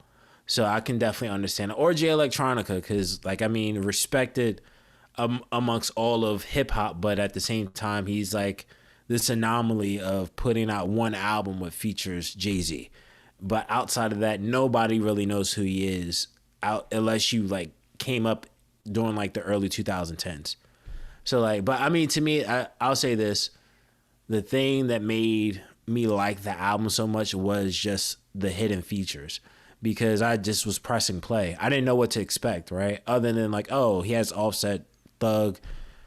Who knows? This might be like more of that sound, and then you press play, and then at one point I'm listening to one of the tracks at the end, and I just hear DMX pop on doing a prayer, and I'm like, hold on, you know how DMX just passed this year? You know how hard it is. Well, for one, I think that probably means DMX had to work with him before he passed, and then two, it's like, though there were mixed reviews behind DMX's album that came out, this was kind of like hearing DMX doing a prayer on this album, on IDK's album, was like, oh, this is the sound that I miss when it comes to DMX. So I don't know. I think I definitely would tell everybody, you definitely need to check out this IDK album. You see for yourself, all one word. Yeah, and it's super dope. Like 1995 was probably my favorite song off of there. So I took a time out to listen to that, and I listened to G Herbo's album because we were talking about it last week on the podcast. And I like G Herbo's album for the most part. Really? But here's the thing. Lau's analysis was correct. It's too damn long. Now, if this project was like 10 to 12 songs of like the best songs on the project, it'd probably be a fire project. I think G Herbo either needs to just put out like 2 of these type of projects a year and cut it in half, or he might need an executive producer in the room with him to really get to like the meat and potatoes of what he's doing. Because it's not, he's rapping, and the songs by themselves don't sound bad, but it sounded like it was just hard to get through over time. It was just too long. Yeah, no, that's true though. Like, I mean, I think, because I think that album was like 17 songs. 19. Jeez. 19 fucking songs, man. It wasn't short. Yeah, but I mean, it kind of goes against like the direction of like music today though, where everybody's got accustomed to like the 20-minute albums. He's like, yeah, I'm giving you like 45 minutes or hour and 9 minutes of G Herbo, which I think for like his diehard fans, they probably loved it. But here's the thing, right? There's nothing wrong with an album being long. We've seen multiple artists pull it off.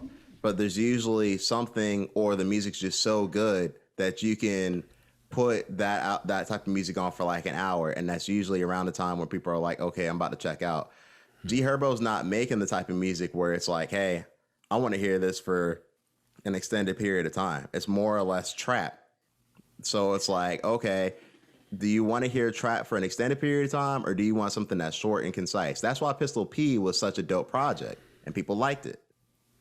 I agree with Nigel heavily on that. We just talked about IDK, and you know, at a former episode of the podcast, we talked about Tyler Creator. These are both projects where, hey, they're about 16, 17 tracks, whatever the fuck. But the reason why people like it, because we can, the type of rapping that they're doing can be endured for a duration of time. Now, when you have somebody who raps about one subject particularly, and it's kind of geared towards drill or geared towards trap, who wants to sit in a room and listen to an hour long full of that type of music? It's hard to listen to. We all like Gucci Mane. We're not listening to Gucci Mane an hour straight. We're just not. No, it's true. It's true. So it's just, I look at it like that's how I look at it. So unless it's a DJ Drama album, maybe. Yeah, the Bachelor, the one with Bachelor Pad on it, the movie could listen to that back to back. But I But totally was that- understand what you mean. I mean, was that an hour long as well? I don't. It probably was. It might have been on. I mean, you gotta think that's like 2009, 2008. Well, Gucci did put out 3 mixtapes in the same day. Yeah. he's known for doing stuff like that more than once. Nah, that's a fact. Ayo, so switching. Well, before I say that, so when it came to like the 25 album by G Herbo, what would you give it in terms of a rating out of 5? It's tough, man, because he's rapping and the music, like the songs by themselves aren't really that bad, but as a project, it's not that good because it's so long. Like it's tough. And I would say you probably got to give it a 2. You have to. Wow. You have to because of the way it's structured, not because of the songs and the content. Like it's just as an album, it just doesn't sound great and it's hard to get through. I can respect that. I can definitely respect that. I mean, it's like, I think certain. I definitely understand what you mean because like I listen to it even like being in the car, I listen to it being in the. Well, it's not an album that's like for being in the house personally, but like I listen to it while I'm working out. And it still was hard to get through. Yes. Jeez, it's too long. It's too long, man. And you know, like. Workout when you're working out, trap music is probably like a good. It's like it's hip hop's version of rock and roll. Yeah. All right, I'll give you a case in point. Right, Out on Bond, Slime Cedo project came out earlier this year. It's not a short project where it's like 4 or 5 songs, but it's not 20. And it's like it gets to the point. He gets in, gets his raps off. Everything's cool. It might be like 40 minutes. One of my favorite projects of the year so far. This is too long. Period. Yeah. I mean, hey, listen, man. It's like that. I mean, I'm not mad at that. I think hopefully he's able to take like your critiques and hopefully he's able to like switch that around because I'm quite sure that there were people that said they liked the album, but I totally understand what you mean because it's. Shouts out to G Herbo. Yeah, definitely shouts out to G Herbo. Congratulations again on him having a son, I think about a month ago at this point. So I do want to take something back that I said probably about a month ago, maybe about 9 episodes ago when we were talking about the Mount Rushmore, right? And the reason I bring it up is because he had her as a feature as one of his most notable remixes, which is Nicki Minaj. I take everything I said back. Nicki Minaj is the only other person that deserves to be on the Mount Rushmore. Other than when we had said where there was Drake, Cole, and Kendrick. Outside of that, there's nobody else that deserves it other than Nicki. I think a lot of it's been shown through the flowers that she's been getting a lot lately. From her being on the remix with Bia to her even doing the remix with Soulja Boy. I think granted, we've always known Nicki Minaj was a big artist, the biggest artist of her, one of the biggest artists of her run. Seeing the way the female artists today just fangirl over her. I gotta chime in. I respect the queen. I think her being on Mount Rushmore, I'm not mad at that at all. I respect the queen. All them Barbs and all these motherfucking diehard fans of her. When her canceled, man. I mean I shouldn't. And if we get canceled over it, it shows how idiotic they are. So what I want to say is this: when Nicki Minaj drops her album, that motherfucker better be the #1 album of the week. It's better be sold over 200,000 copies. It has to be. It will. It should. It should. Will it? We don't fucking know. I'm gonna say this much. Every time she drops some music, she'll do good like she'll kill all the other female artists not named Cardi B as far as sales goes. But she's not killing some of the male artists as she should be, because these fucking female diehard fans, they're not going out there and supporting her music the way it should be fucking supported. And I really have a problem with that. All these people always want they talk about, well, why aren't they supporting this? Why aren't they supporting that? No, you fucking support it, and everybody's talking shit. They need to go support it. I'm gonna listen to Nicki Minaj's next album. I know you guys are gonna listen to that shit.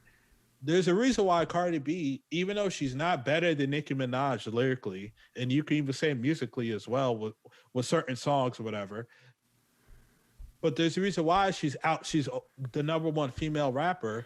It's because fucking people are going nuts and blasting her fucking music. I mean, they are. Whether the song sucks or not, they're going crazy for her. And the same thing's happening a little bit with Meg Thee Stallion. So these females better be doing that shit for Nicki. Give her that's giving her real flowers. Stream her fucking music. I mean, I think that's not far-fetched from happening though. I mean, when she re-released Beam Me Up Scotty, it went number 2 on the Billboard. Like, which is, I mean, for a re-released out, you re-releasing a mixtape that came out 10 years ago. Did it go number 2 because of her, or did it go number 2 because she had LeBron and Kobe on the tracks with her?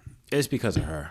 I said, and listen, listen, you say what you want. You have your opinion. I totally understand. Like, when it comes down to it, yes, she had some very new verses that were very in high demand by everybody, right? I definitely agree there. Hey, listeners, fact check. Please fact check, see what the numbers are with that stuff. It was number 2. It went number 2. All I'm saying, listeners, fact check. If you care enough, which you probably do because you're listening, fact check this and see what it really is. If I'm wrong, then I'm fucking wrong. But I'm just saying, these fans, they got it. It's nice to praise her and all that stuff, as she should get, because she's earned that. They need to stream her shit. They need to make sure her shit is good. I'm going to do my part and listen to her shit when it drops. And hopefully all these so-called warriors online, hopefully they do that shit too. Man, you know, it's crazy because like I'm gonna listen to that shit when it comes out, but like I think that Nicki Minaj does well, but like you said, like they do need to show out for her. I think that it's gonna be interesting, and I'm not gonna take away from Drake and Lil Wayne being on that song as far as the sales go for that. Like that's you know how that goes. Yeah, I mean, I know that. I mean, but let's be okay. Let's be careful with the word stimulus when we're speaking of Nicki Minaj. I mean, but Drake is the stimulus package. He is. He is. Look, trust me, call me the Drake hater. we know you live and die on that cross, but like that's not a surprise. But neither here nor there. Yeah, hey, it's just facts. Like, but at the same time, like, don't get me wrong.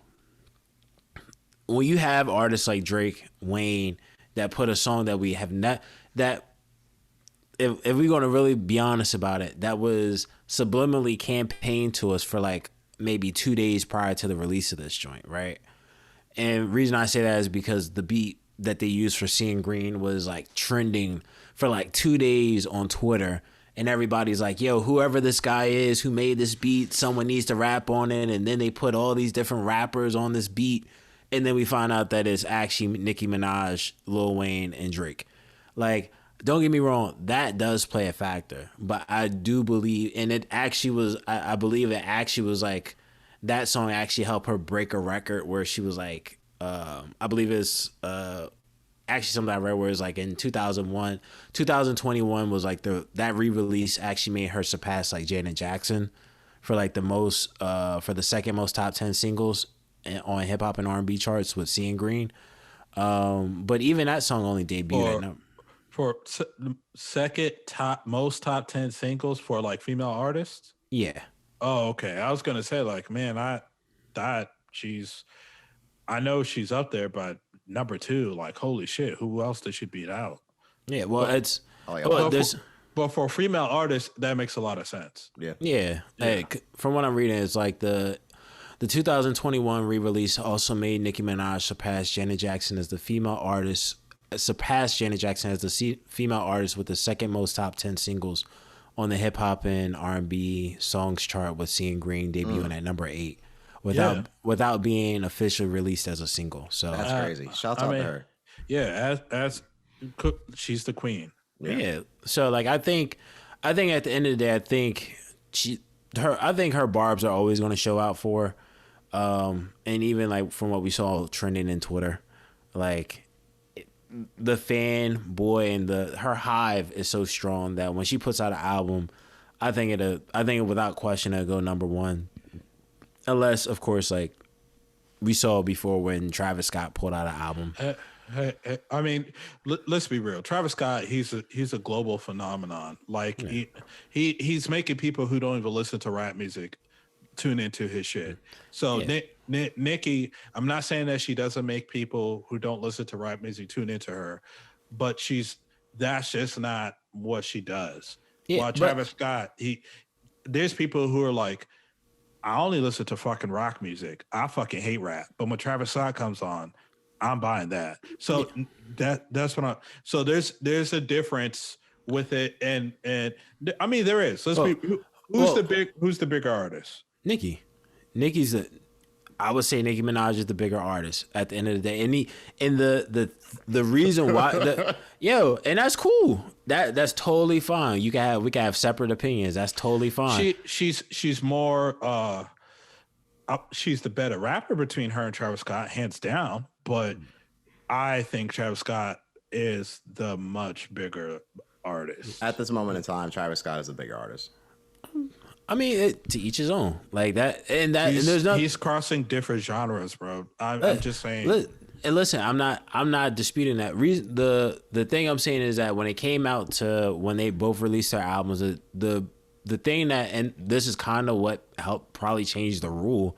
One of the factors that changed the rule was that when she dropped her album and when her and Travis dropped that same weekend, the reason for his sales being higher was because he had bundled everything with the selling of tickets to his concert. So because of that bundling package is the reason why he outsold her that week. And that's why she went on like a tirade for like maybe a couple of weeks of like, yo, how did I sell number 2 when I sold more? She sold more units, but he sold more based off bundling. So here's the thing about that, right? Whatever. Are people, I put it like this. People enjoyed Astro World more than they enjoyed that album. Nobody was talking about that album like that, unless you were a Nicki Minaj fan. And I'm not even going to say the album's garbage or nothing. I'm not saying that. But there's more people were going crazy for Astro World than that from the public reception. And the only reason why that album was getting anything like talked about past its release date was because of what Nicki Minaj was doing on her podcast. So I feel like that, numbers this, number that, and the industry is a dirty game. We all know that. But at the end of the day, people will remember Astroworld. And unless you're a Nicki Minaj fan, people are not remembering her last album. So I think people are more excited to hear her next album. So I just feel like that's tit for tat shit. And I just feel like, and I'm not talking about for Nicki. Nicki has every right to feel that way. But I'm talking about for like the listeners and the fans. That's just kind of like tit for tat shit.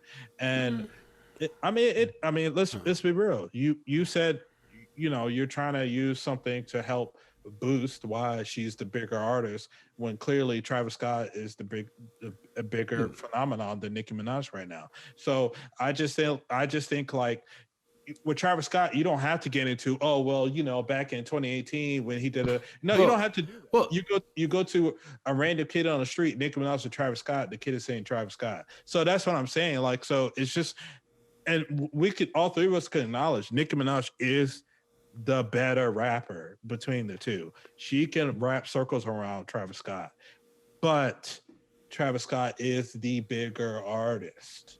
He's like, if he goes to a sports, well, let me not say that. I don't want to do that. But, he's like, hey, He's like on the level of Justin Bieber, damn near. And I'm not saying he's more popular than Justin, but multiple people know who Travis Scott is.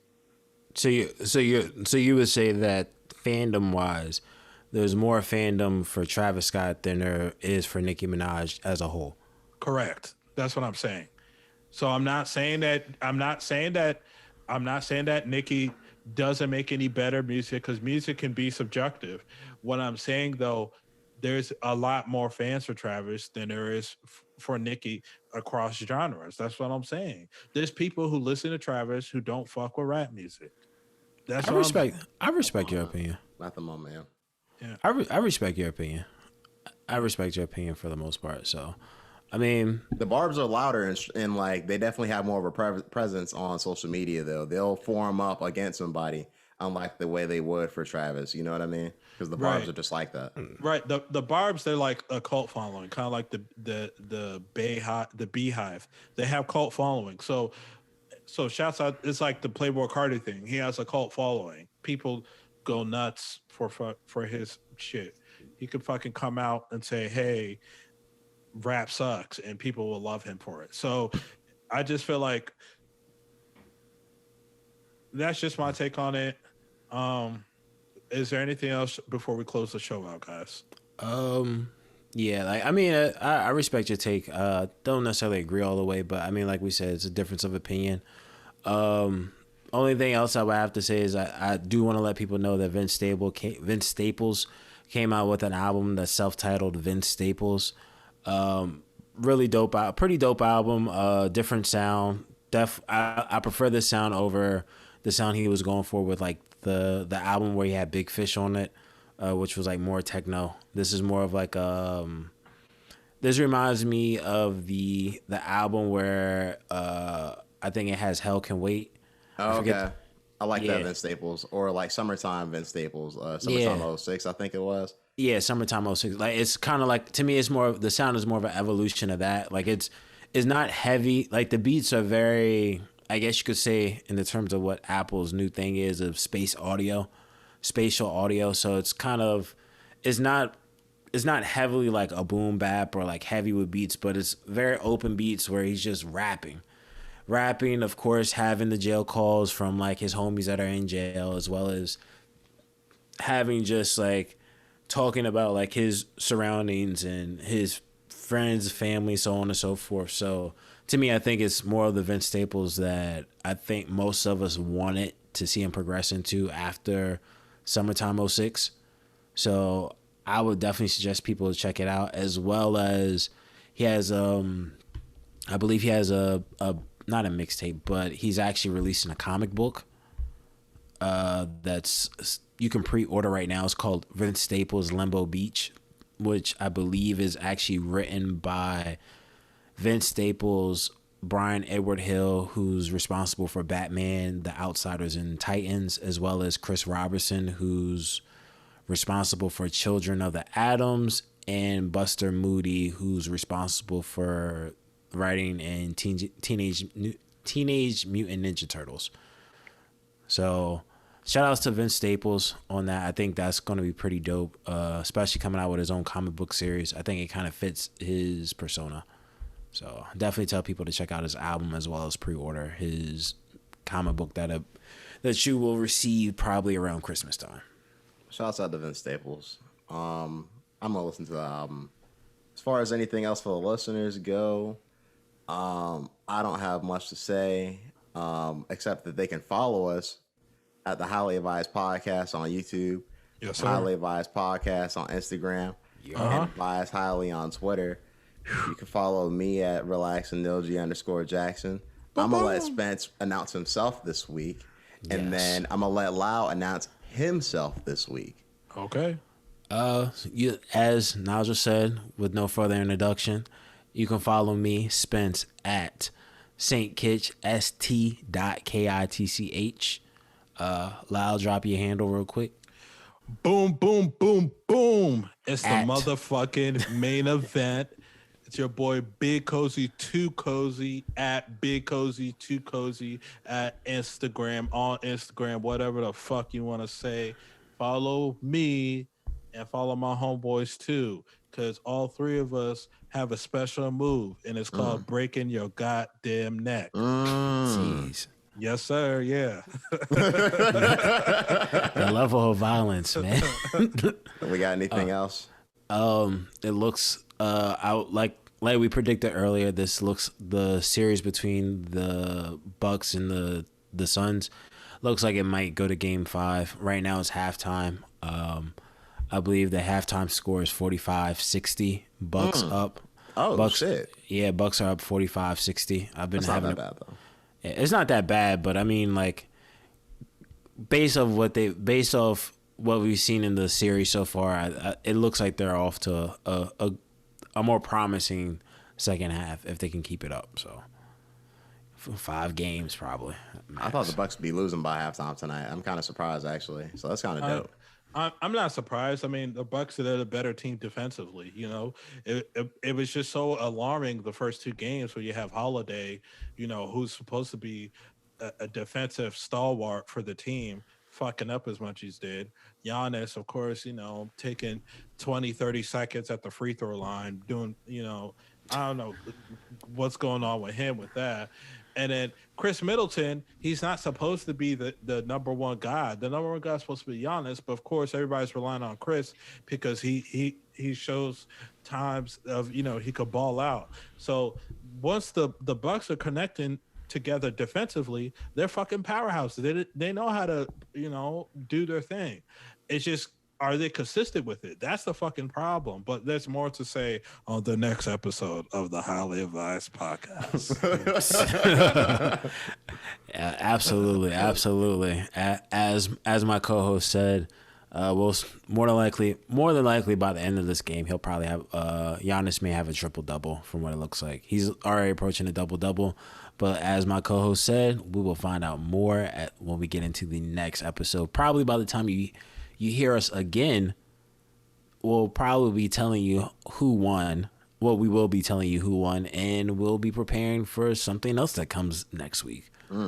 So, I mean, until then, I would suggest that you guys listen to this episode, listen to previous episodes to get yourself caught up.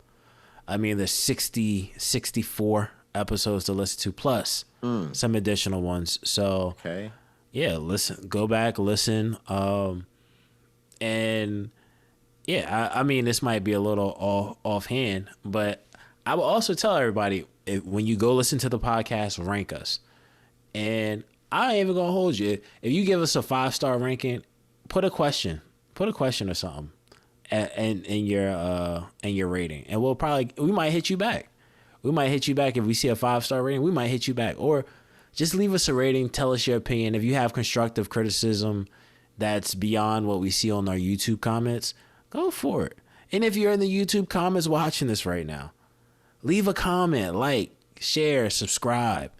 Tell your if you hate what we do, send it to your friends to show them how much you hate it. How much you hate it. Also, spread the hate. In the words of Lloyd Banks, I'll finish it off with this: forget being positive. Negativity spreads faster. So with that being said, if you have a negative comment, leave it. Share the video with the people that you hate, that you love, about something you hate. So with that being said, you've been highly advised.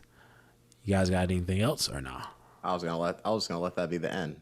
Oh, okay, cool. You've been highly advised, Shasha.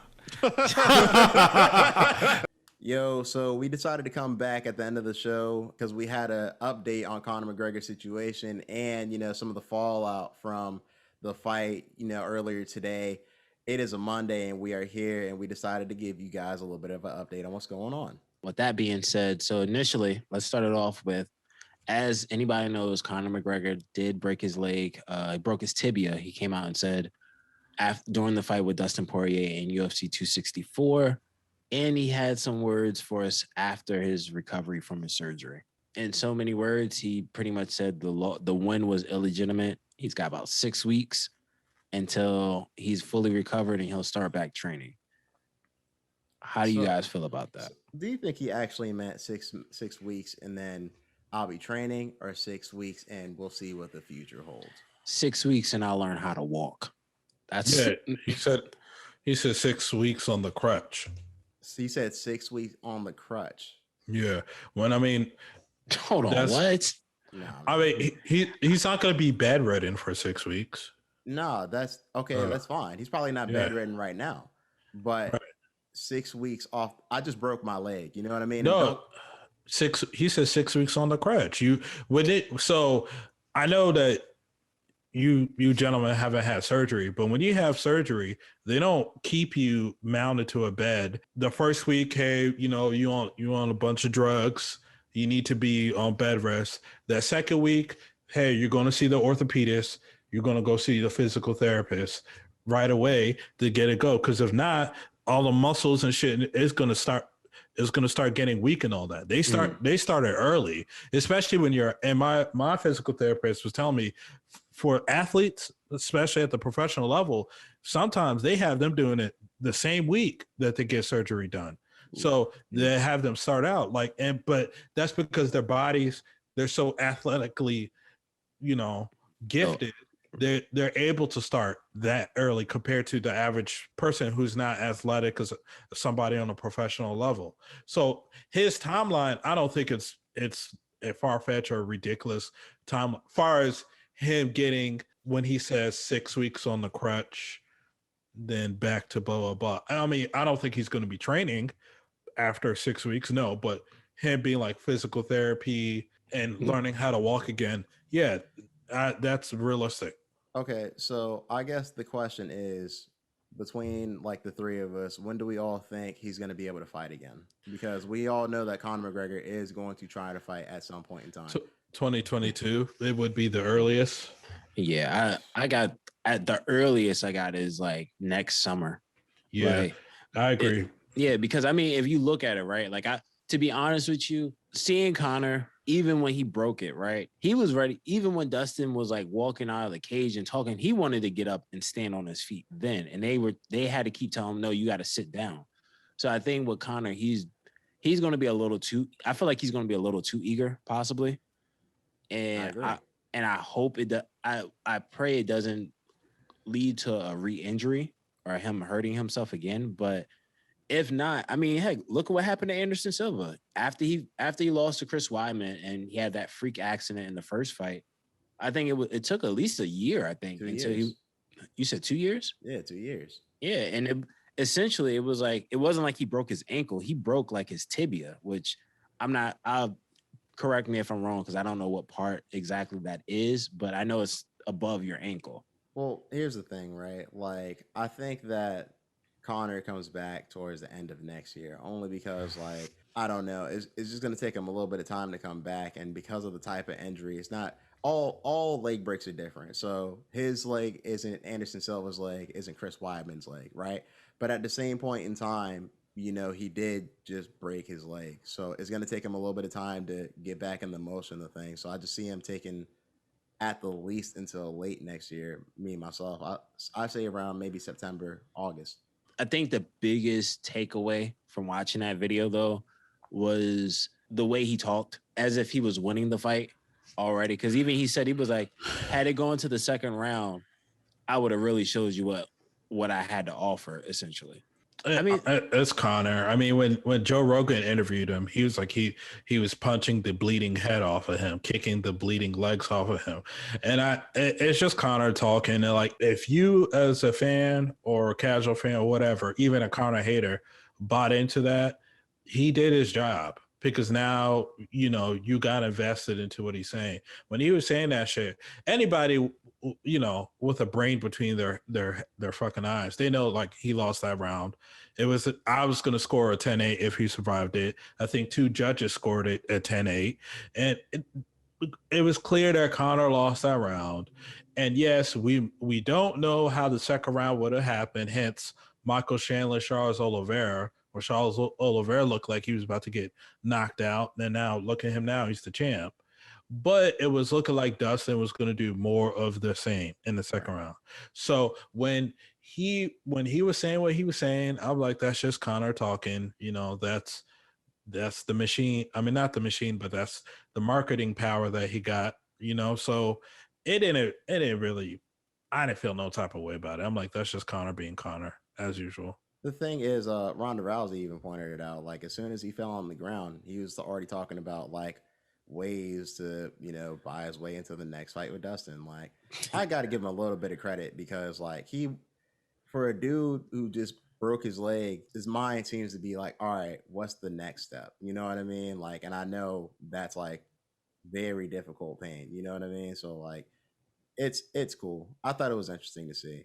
A lot of people have been talking about it over the last couple of days, and you see the news pundits and whatnot. You see the news giving their review on the fight, and Shannon Sharp had a little bit to say.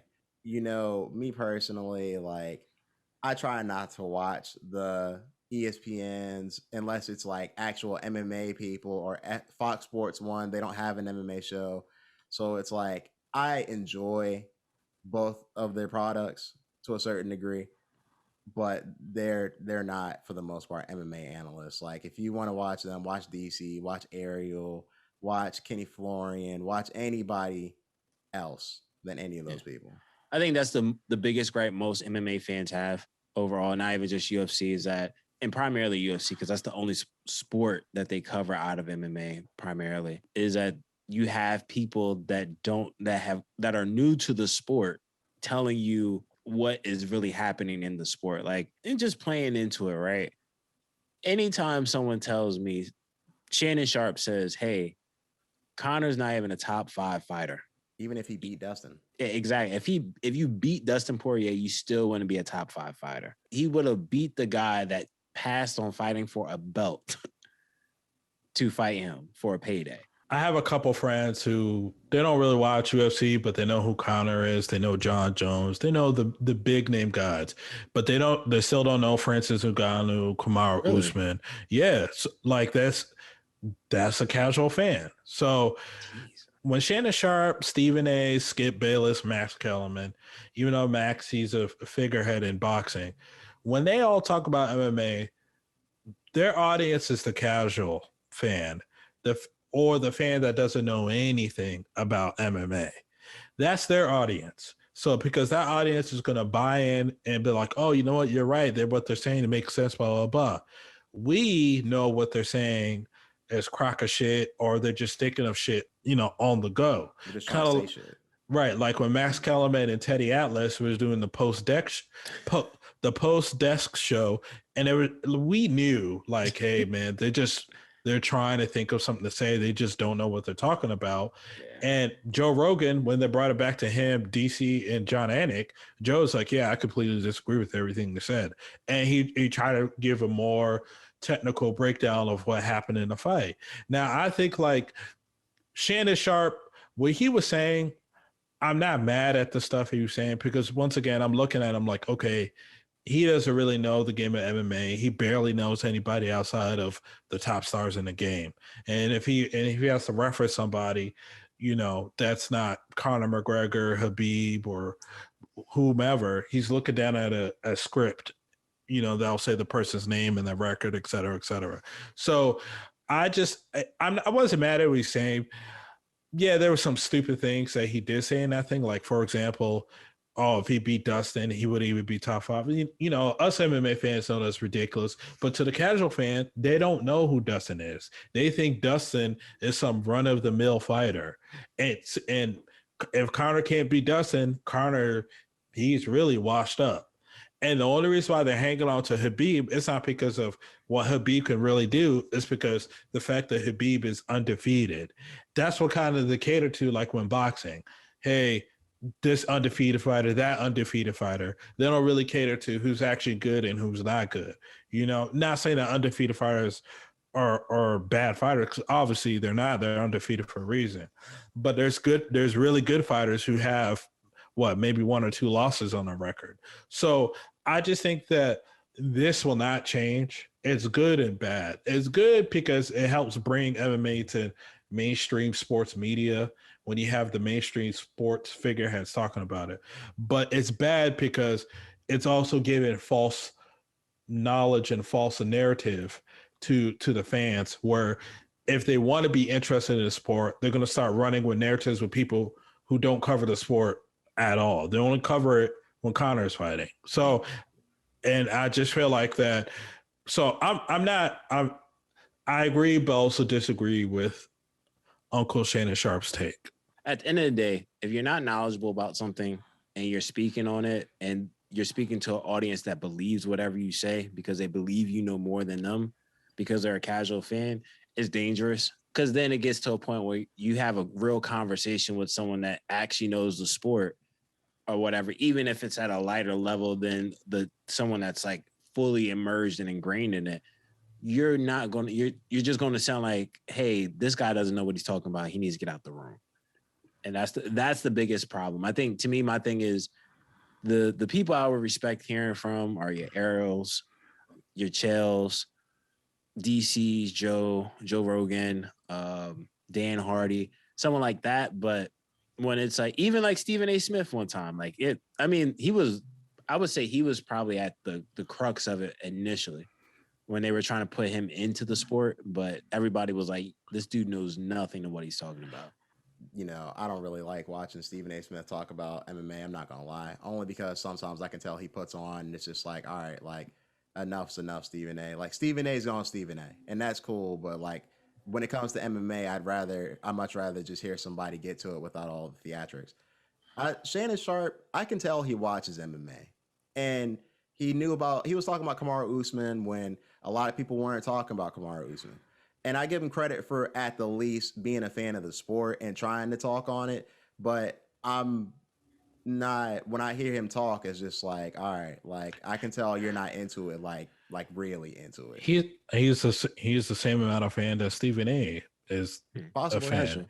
Yeah, Casual fan. Like if you're a real fan of the sport, you're never going to utter, hey, if he beat Dustin Poirier, you're still not be top 5. That's ridiculous.